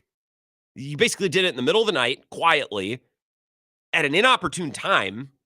Like, that's the issue. And Tony in Texas called in the first hour, and he referenced the Kenny Rogers song. You got to know when to hold them, know when to fold them, know when to walk away, know when to run. So typically when we think about that song, well, there's holding and there's folding and there's walking and running. You know what a big important word in that song is when. You got to know when to hold. Not just to hold, but when to hold or when to fold. And the timing is, that's the worst part about the Cowboys run is the timing. We're going to pay Dak, but we're going to wait until it costs us as much money and gives us as little flexibility as possible. They did the same with CeeDee Lamb, and they just did the same thing with Micah, but instead of paying him, they traded him. 608-321-1670, Wisco Sports Show. Who's this? Hello? Hey, how you doing? This is Rudy. Rudy. I'm excellent, Rudy. In lacrosse. Of Rudy's? Yeah, no, Shooter's Bar. Oh, that Rudy. Oh, okay. What's up? I had a Rudy bomb last time I was there. My friend did not handle it so well. It ended up on the wall of Dell's on the glass case. So thank you for that. What's going on, Rudy? Well, I just wanted to call in and comment on this because my son, who's the quarterback for Lacrosse Central, Christian Rudrud, called me about an hour ago and told me that the Packers just traded for Micah Parsons. He's like, we're going to win the Super Bowl for the next 4 years. I think maybe. I think you might have to start running. Do you ever run the Packers Cowboys, the 2023 game in Shooter's Bar, or are you just running Super Bowls these days? I sometimes I play that game, and then there's a game from I think 2016, but normally I play on one TV. I play the Brett Favre Super Bowl, and on the other TV I play the Aaron Rodgers Super Bowl from 2010 because my motto is Shooter's Bar, where the Packers always win. Hell yeah, Rudy. Well, I got to come to Lacrosse. I have to. I get to for Oktoberfest in the weekend before, so I'll stop in and see you, and I'll get a Rudy bomb, okay? We'll celebrate. Awesome. Thank you, Rudy. Go Riverhawks. Good luck to your son. Go Lacrosse Central. I am still a Lacrosse Central fan with all due to Logan. I'm a Southsider through and through. Rudy bombs, if you've ever had one. No one goes into Shooters to start the night. It's always a place you end up in. And I feel like I've gone in there with friends before and we'll have a tequila shot or Rumpleman's shot or whatever. And they just hand you something. And it's like, what is it? It's just a Rudy bomb. They're like, all right, you want tequila? Here you go. Take this. And that typically derails even the most seasoned drinkers. Not me, because I built up a tolerance. But yeah, last time I was in Lacrosse for a bachelor party, the night was going great. We stumbled into Shooters. We got shots. I took it knowing what was coming. It did not go down so well for my buddy. We walked to the next bar, and he threw it up on the wall at head height too. It wasn't subtle. He let the wall have it. I got to take a break. I promise. There are three of you on hold. 3 minutes. I will instantly get back to your phone calls. We're talking about Micah Parsons on the other side. 2 firsts in Kenny Clark and a big contract. That's a lot, but Micah Parsons is really good, and that's pretty darn good, in my opinion. Analysis, #good. 3 minutes. We'll be right back to your phone calls. This is the Wisco Sports Show with Grant Bills on the Wisconsin Sports Zone Radio Network.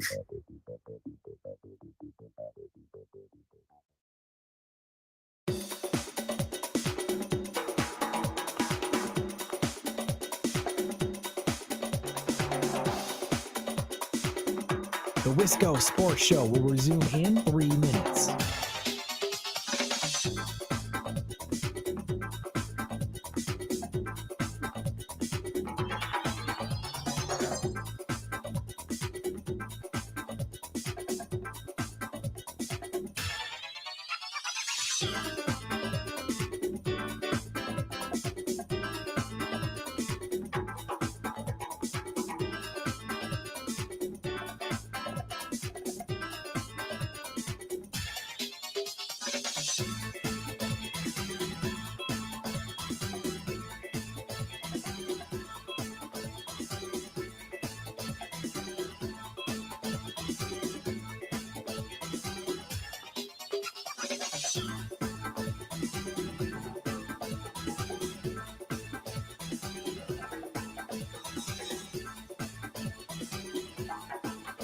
The Wisco Sports Show will resume in 2 minutes.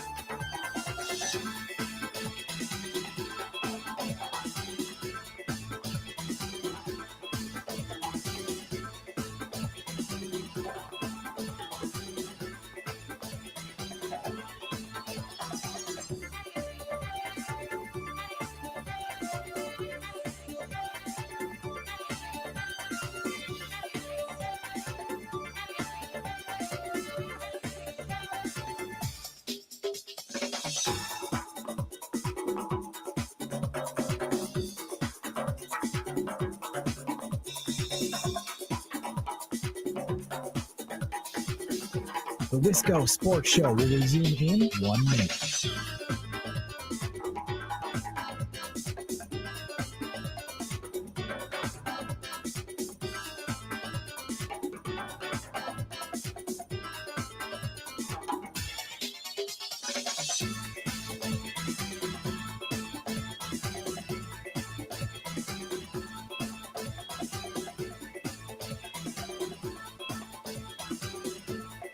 The Wisco Sports Show will resume in 30 seconds.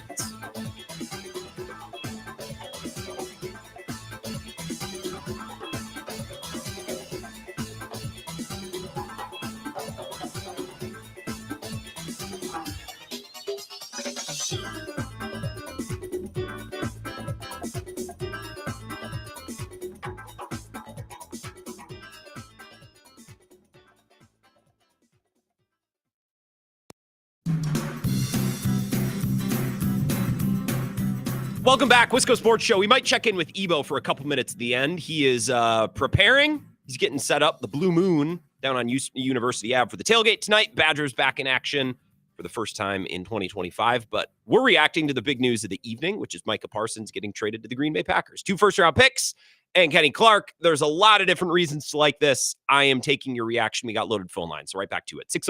608-321-1670. Wisco Sports Show. Who's this? Grant, Brad and Eau Claire here. What's going on, Brad? Not much. I just tell you what, man. I got one thing to say here. This new policy sure smells good, doesn't it? I wonder. I wonder. So, look, Micah Parsons available. He's 26. The Packers have a need there. I think all the stars align for them to make a move like this. I do wonder how much of this is Ed Policy's the new sheriff in town. Goody and LaFleur don't have contracts. I wonder what role. I don't think they did that just because of that, but I wonder what role it played, Brad. You know what I mean? Yeah, I mean, we drafted a wide receiver in the first round for the first time since, ever now. So you never know, man. I don't know. I just think, we finally roll up those picks with some gold, Jack and Micah Parsons. We sprinkle down some green and gold, and so we just light it up and let it fly. I like that. I appreciate the call, Brad. The hope is that he is the missing link and it all comes together. I didn't feel bad about this defense. You've listened to the show. I wasn't like, they need to fix the pass rush. They need to, mostly because they can't. The season starts in a week and a half. But I'm like, okay, I think the defense is very solid. I believe in this defense. Just the way that you'd believe in a baseball team that's like solid 1 through 9. But they didn't have that big stick in the middle of the order. And now they do. And that makes life so much easier for Rashawn Gary and so much easier for Edgerrin Cooper behind him and gives so many more opportunities, you would hope, for Xavier McKinney and Evan Williams on the back end. I just love the fit. It's fun, and it's something that I haven't really seen. Most of us haven't seen in at least 2 decades since Charles Woodson. And still, Charles Woodson didn't feel like this when he got to Green Bay. Really, probably not since Reggie White have we experienced something like this. Wisco Sports Show, who's this? Hello? Hello? All right, I'm going to put you back on hold. You've been waiting a while, so I will give you another try here in a couple minutes. Wisco Sports Show, who's this? What I told you, what I said, steal your face right off your head. Big Ron? What's up, Grant? How's it That's going? what the Packers did, man. They stole Jerry Jones' face right off his head, man. This is a steal of a trade. Why is Jerry Jones doing this? He's cucking himself publicly. He's giving his best player to a rival. Yeah, I mean, I don't know what's true and what's not true, but I read the same stuff you read on the internet and in the media about, how he just is botched and like really infuriated some of these players, in the negotiation process. Yep. Made it personal, and I just think, the guy's just an egomaniac, out of control narcissist, and he let his emotions and his impulses get the best of him, and he wasn't thinking rationally. That's my take. What's his angle though if it's narcissism? And Big Ron, I appreciate it. I want to get everyone, if you want to talk about this on the radio today, I want to make sure everyone has a chance to get in. What's Jerry Jones's angle though? You request a trade, I'll show you, I'll trade you. How does Jerry Jones go to bed tonight thinking, yeah, I came out on top? Even though I think for that Cowboys team at this moment in time, not extending him and getting picks and putting that money elsewhere, I think that's smart. But if you're going to do that, you do it 6 months ago. You do it before the draft. You do it properly. You open it up and you get as many teams involved as possible. I'm glad they didn't. Worked out for the Packers, but I just don't understand in Jerry's mind how his head hits the pillow tonight thinking, yeah, another big win for Jerry. I don't see it. I don't see the shape of it. 608-321-1670. Wisco Sports Show. Who's this? Hello? All right. A little bit of caller advice here. I see a lot of you calling in and dropping off and calling in. If you want to get on, I'm going to put you on hold and I will get to you. But if you keep dropping off and coming back in, then you get moved to the back of the queue. So if you want to get on, stop doing what you're doing. Let's try one more time here. Wisco Sports Show. Who's this? Brad, Corey out of Marshall. There we I am go. a professional caller. I would never let you go. I thank you. So I'll be real quick. This is like a thunder shot kind of move. This reminds me of Reggie White back when I was a kid. I was watching the TV with my dad in the old family room on the CRT TV. We had just gotten cable and came across the ESPN ticker in the bottom. And I was like, I can't believe it. And that was the beginning and I was pumped then as I am now. You could probably tell in my voice because they finally. I've never heard you. Like You're smitten, Corey. I've never heard you sound like this before. I am like, this is a no-brainer move. You sound the exact same for the record. But consistency, that's important. That's important, Corey. Fair enough. But yeah, that's all I got on that. And Badgers wise, I'm seeing 38-17 tonight. If they don't get 30 plus points, then we got problems. And to your point about Jerry Jones, you got to remember he thought he was a better GM and coach than Jimmy Johnson. And that's all you got to know. Yeah. He thinks he knows what he's doing. So that's my take on that. I'll let you get to that caller. Thank you, Corey. We got one more. There's one more caller on hold. Yes, it's you. You're on line one. Give me 30 seconds. That Cowboys documentary, I watched it, and it was very entertaining. Huge characters, really fun, just really well done. I don't have the animosity to the 90s Cowboys that some of you do because I wasn't around. So I don't have those memories of the Packers getting their skulls bashed in. So I understand that difference. But I'm watching Jerry, and I'm like, so this guy, Jerry Jones, is perfectly okay starring in a documentary about how he can't win another Super Bowl, starring in a documentary about how he fired Jimmy Johnson, which was a mistake, and then waited forever to put him in the Ring of Honor, which is a mistake. One of the biggest clips that went viral or that got traction from this documentary was him in his owner's suite breaking down, basically in tears, saying that Packers loss in 2023 was the worst he'd ever experienced. And then, like a little side note, he's talking to the cameras and talking about all the experiences he's had as an owner, including meeting Kevin Costner back in the day. And his wife, she got a look in her eye that he had never seen before and never seen since. Jerry cucked himself episode after, and I couldn't get that on my mind. I'm like, well, if the man is willing to do that, then why would he not be willing to trade his star player to a rival like the Packers who have eaten their lunch money for the last 20 years? So I guess because a big part of this is trying to psychoanalyze Jerry Jones. They don't have a reasonable, rational trigger man running personnel moves. He's the one doing it. I'm sure he's got people around him, but if Jerry wants to do something, I think he does it. So I watching that documentary, I'm like, I kind of put everything on the board. Just seeing how this man's mind is working, what he's okay with us seeing and hearing from him. All right, one more call here, assuming this caller didn't drop off, and then we'll take our next break. Wisco Sports Show. Who's this? Hello. Hello. Who am I talking to here? Who do I got? It's a long time listener, first time caller. I'm Jim from Cottage Grove. Jim. Oh, I appreciate you listening, Jim. Thank you for calling too. What's up? I'm just telling you, I don't want to be that pessimistic guy, but watching that Jerry Jones thing, I think he's got something up his sleeve. I think there might be some underlying problem with Micah Parsons. We don't know, like an injury we don't know about or something. Well, and I imagine he'll have to pass a physical. I don't know. You're not the first person to bring this up, Jim, because he has a podcast, and I think he's had maturity issues. My hope is that him and Jordan Love share an agent. I think there's a lot of respect there, that hopefully maybe a move to Green Bay is an opportunity to grow up a little bit, and hopefully he rises to that occasion. I don't know about injury, but the personality stuff is a concern if you want to nitpick for sure. Boy, I sure hope so, because when I heard that news, I was so excited, and then I'm thinking, he can't be that stupid. He's a billionaire. I think maybe he might be. And look, Jim, I don't know that it was the right move for the Cowboys to pay Micah and pay Dak, CeeDee Lamb, and Micah Parsons all this money just to win 8 games. That probably wasn't the right thing to do.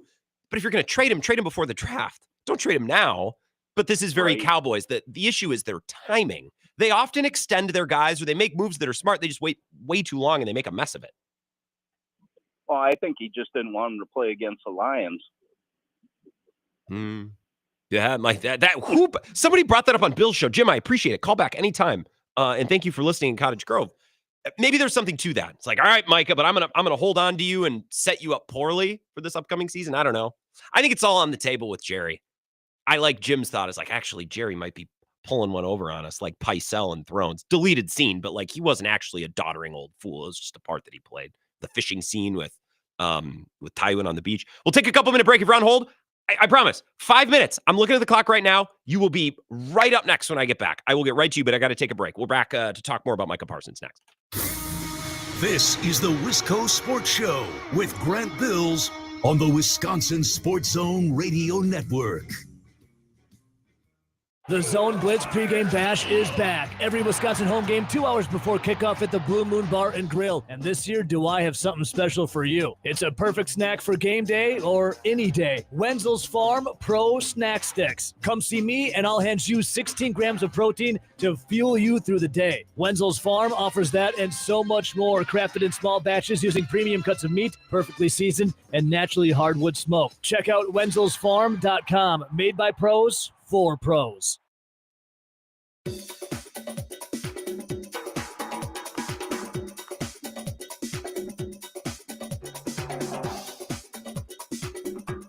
Wisco Sports Show will resume in 5 minutes.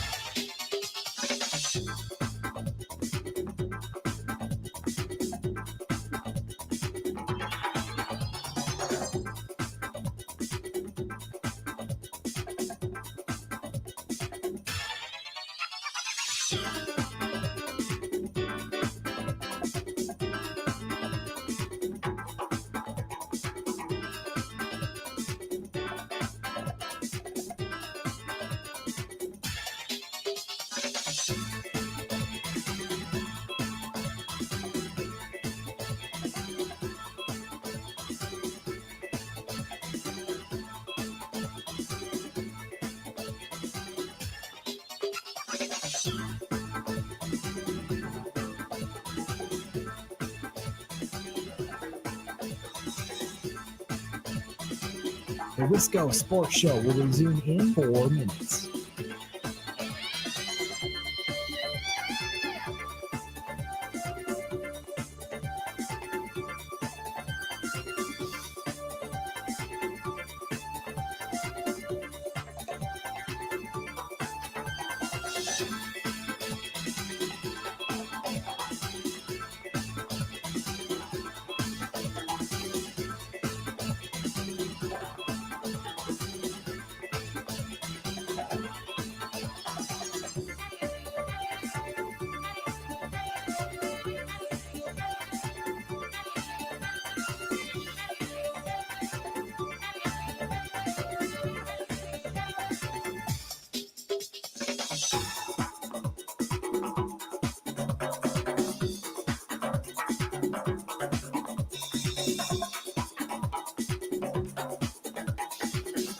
The Wisco Sports Show will resume in 3 minutes.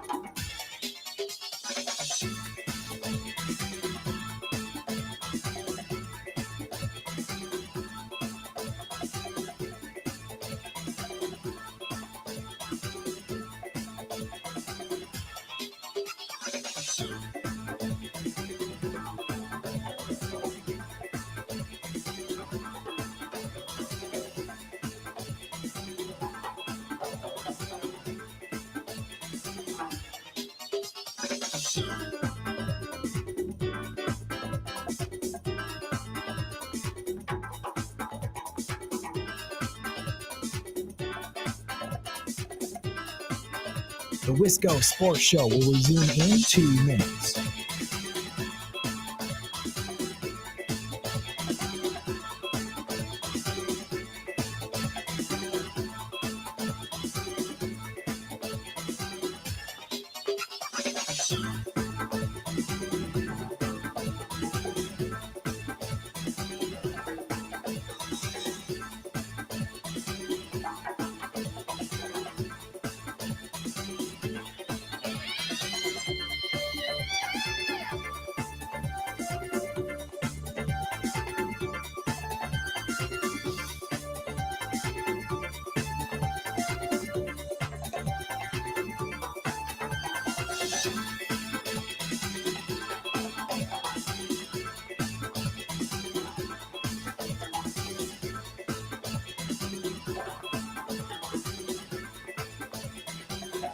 The Wisco Sports Show will resume in 1 minute.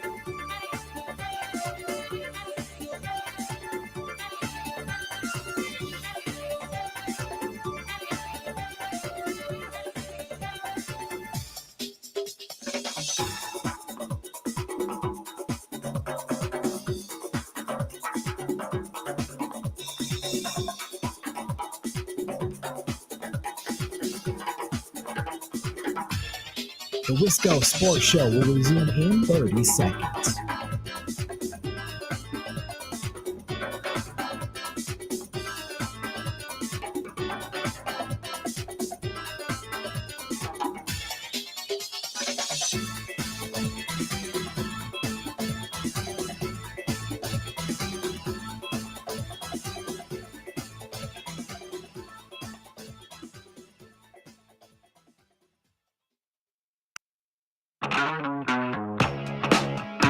Wisco Sports Show, it's the Micah Parsons Show. At 6 o'clock, Ebo's going to take over. You can get his thoughts on that. He's down at the Blue Moon, University Avenue, getting ready for Wisconsin and Miami, Ohio tonight. So a lot going on. The coverage will continue past 6 o'clock. I will continue to take your calls. There's 4 of you on hold. I promise I will get to all 4 of you. Don't drop. You might think, well, I'll drop and call back. No. That's going to move you to the back of the line. I'm keeping tabs on who's first here. I got a system, okay? 608-321-1670. Wisco Sports Show. Who's this? This is John in Cornell. Hey, John, what's up? Hey, I think, I don't know, the Micah Parsons trade, I think it's not a half bad idea. I mean, outside of, potentially needs to grow up more or whatever. I mean, if he explodes and is the chipping block that the Packers really needed on defense, because at the end of the day, if you're going to be some competitive team in the NFC, you're going to have some defensive end that can make the big play in the biggest moments. Yeah. So to me, it's a very logical move. Kenny Clark, I don't think was the greatest player on earth. I mean, he was good, but I think 2 firsts and Kenny Clark for a potentially player that could be the star of your defense, and maybe, who knows, maybe he'll teach Rashawn Gary something else, and Rashawn Gary will actually become better than he is, and Lucas Van Ness might step up to the plate. I mean, who knows what kind of influence he might have. I think it's a smart move. Why not? You have nothing to lose. What's the worst thing that happens? You lost 2 first-round picks. He's a bust.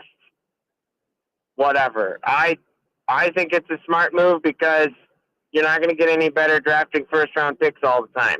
Well, I mean, they haven't been able to. That's been a part of it, too. I appreciate it, John. I just got to move on.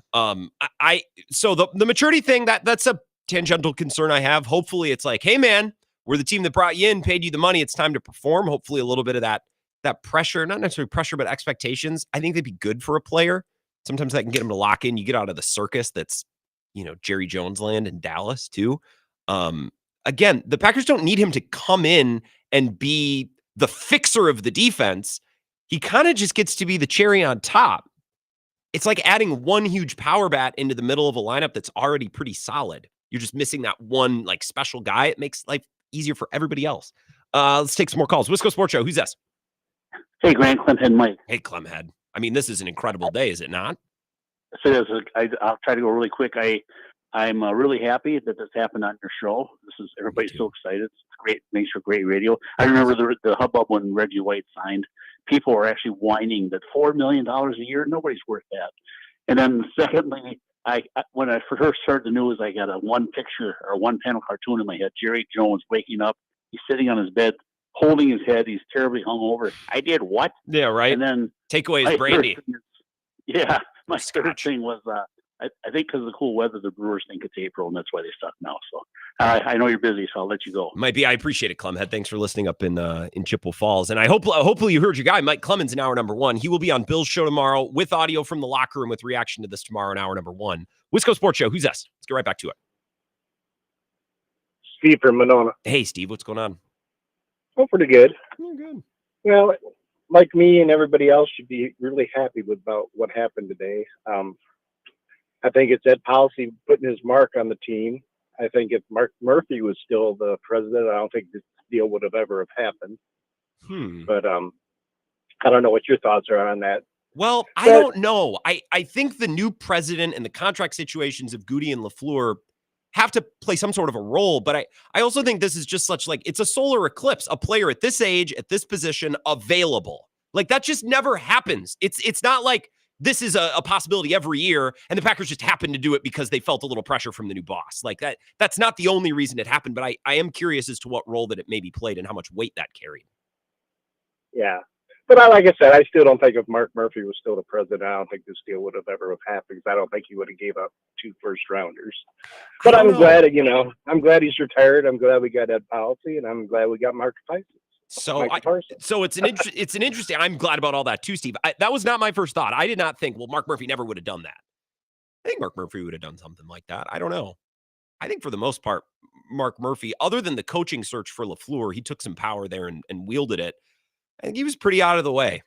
I don't know. Mike Clemens could probably speak a little bit better to that. I know the contract situations like that had to play some part of a role, but a big reason why this came together, Packers fans, is like the stars lined up.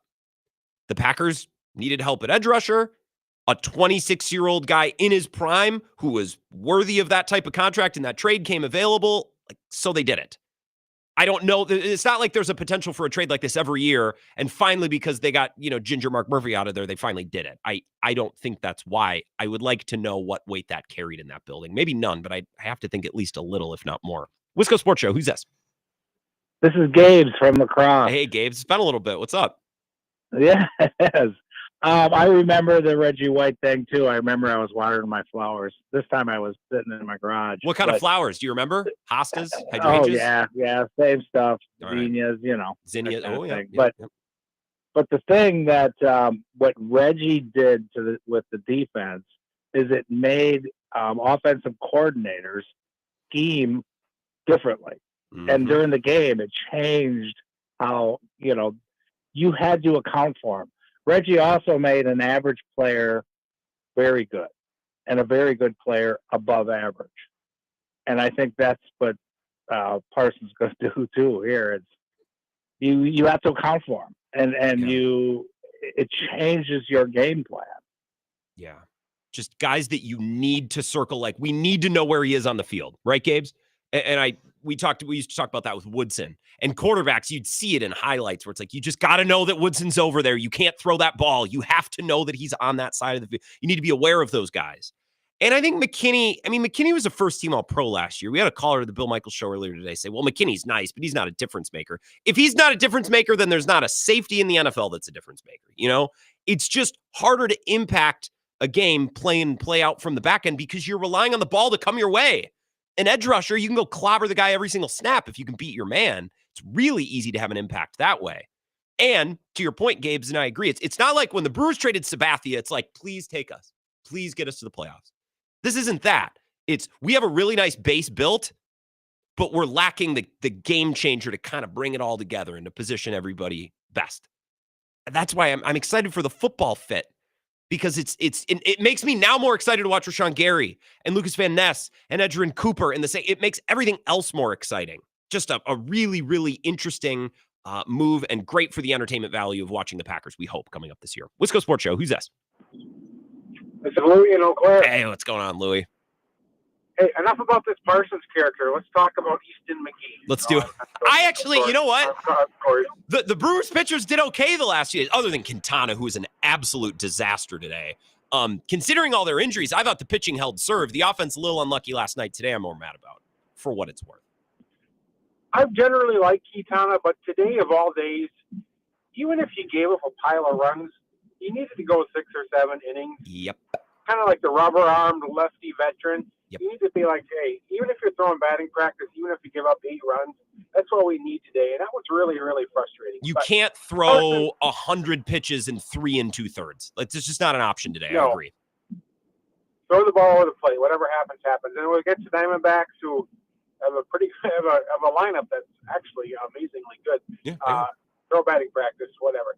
But with Parsons, my first thought is like, this maybe not first thought, but Edgerrin Cooper and him together on the field at the same time. If the trajectory for Edge holds true, that's what I'm most excited about. I think more than Parsons being a one-man wrecking crew, I think it's really going to elevate Cooper. And then if Van Ness and Gary are going to be the big difference makers, if they can't do it, they're not going to be able to do it either. Yeah, I agree with all of that. I think it's like a baseball lineup. When you have that guy in the middle, other guys are going to see better pitches. They're going to get better opportunities. And it's the same for Rashawn Gary, Devontae Wyatt, all those players. It's like, now I'm more excited to see what they can do with a little protection, right? With a little lineup protection, like we would say in baseball. All right, 2 more callers. I'm going to get to you both, and then we're going to take our last break. Wisco Sports Show. Who's this? This is Chris. How are you? I am excellent, Chris. Best day in a while. This is exciting. This is exciting. Huge Packer fan. Grew up in Green Bay. Used to, as a kid, I used to go over to Ray Nitschke's house. Dan Dividen's daughters used to babysit me. Wow. Went to school with Kevin Harlan. I am excited. Yeah. So the reason I'm calling, and I'm going to see Ebo in a little bit. Going to go to the Badger game. The reason I'm calling is I don't know if they're in. You have such knowledge. If there is a trade comparison like this with a player in their prime that the Packers get so much, you look at different trades, Herschel Walker trade, Ricky Williams trade, Deshaun Watson trade. It seems like the player that was traded is a lesser player compared to all the draft picks. Okay. Can you think of a trade where the one player turned out to be such a good player? Well, I think the closest comp, Chris, is probably Khalil Mack. That was 7 years ago. Yeah, I think that's probably the best comp. I agree. I'm thinking about that, but that didn't put the Bears over the top. It made them much better, right? Yeah, I mean they were a double doink away from beating. I mean the Eagles won the Super Bowl that year. They were a missed chip shot away from beating the eventual Super Bowl champs, right? So yeah, like the Bears didn't win the Super Bowl that year, but I saw another tweet. Chris, I got to run because I got to get to one more call. Where it's like, well, it will be like Khalil Mack, like it won't mean anything. It's like that's the best Bears season in forever since they made the NFC Championship game with Jay Cutler. I think the comment, Chris, I didn't completely and totally understand your question. Talk about it with Ebo when you go to the Blue Moon. He'll definitely want to chop it up with you. I think Khalil Mack is the best comp. Oakland got a first, a third, and a sixth, and they gave up a second in return. The Packers gave up a first, and Kenny Clark. I like that. That's pretty neat and crisp and clean. I don't know if you were use like the trade chart or whatever where that would wash out. We got 60 seconds. One more call. Wisco Sports Show. Who's this? Hey, it's Uncle Packer, and I just want to say that first-round pick they're going to take is 32nd 2 years in a row, and I'm wondering if Jaden Reed's going to give up number 11 or if he's going to have to wear a different number. I'll listen to you off the air, buddy. Yeah, I wonder. Yeah, people were bringing that up today. Jaden Reed has an opportunity to make himself some nice little money if he wants, right? Typically, those guys have to pay for it. Uncle Packer, that would be the dream, right? Hopefully, those picks are at the end of the first round and you're not missing them too much. And you still got all of the complete and total control over the rest of your draft.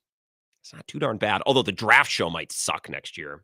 Crap. I could ask Bill about that. We'll wrap things up. Maybe connect with Ebo for 2 minutes, who's standing by at the Blue Moon, getting ready for the Badger pregame tonight. It's a very exciting night. Micah Parsons is a Packer. Badger football is back. We'll wrap up the show next. This is the Wisco Sports Show with Grant Bills on the Wisconsin Sports Zone Radio Network.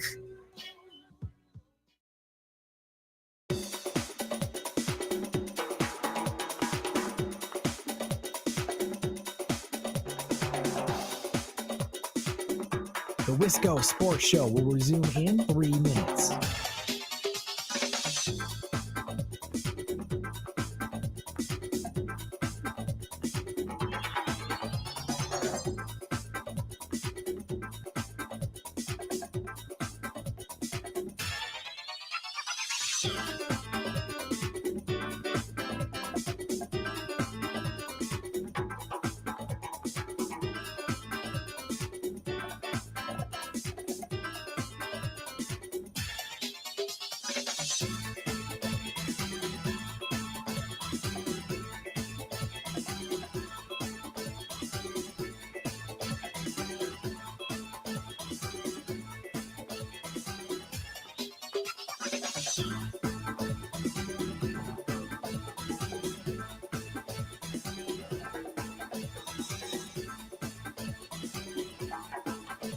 The Wisco Sports Show will resume in 2 minutes.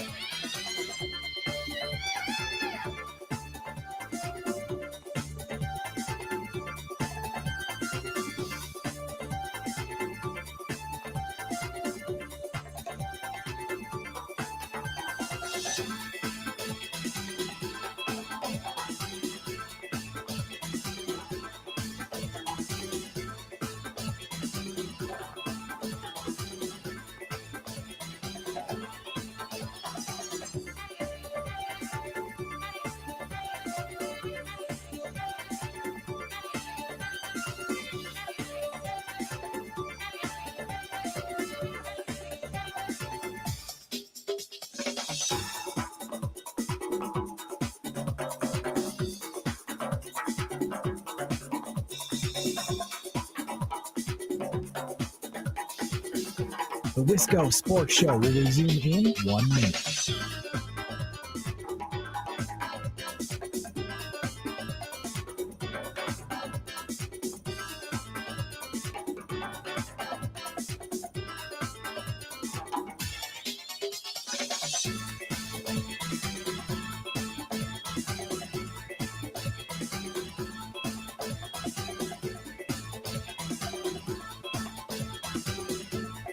The Wisco Sports Show will resume in 30 seconds.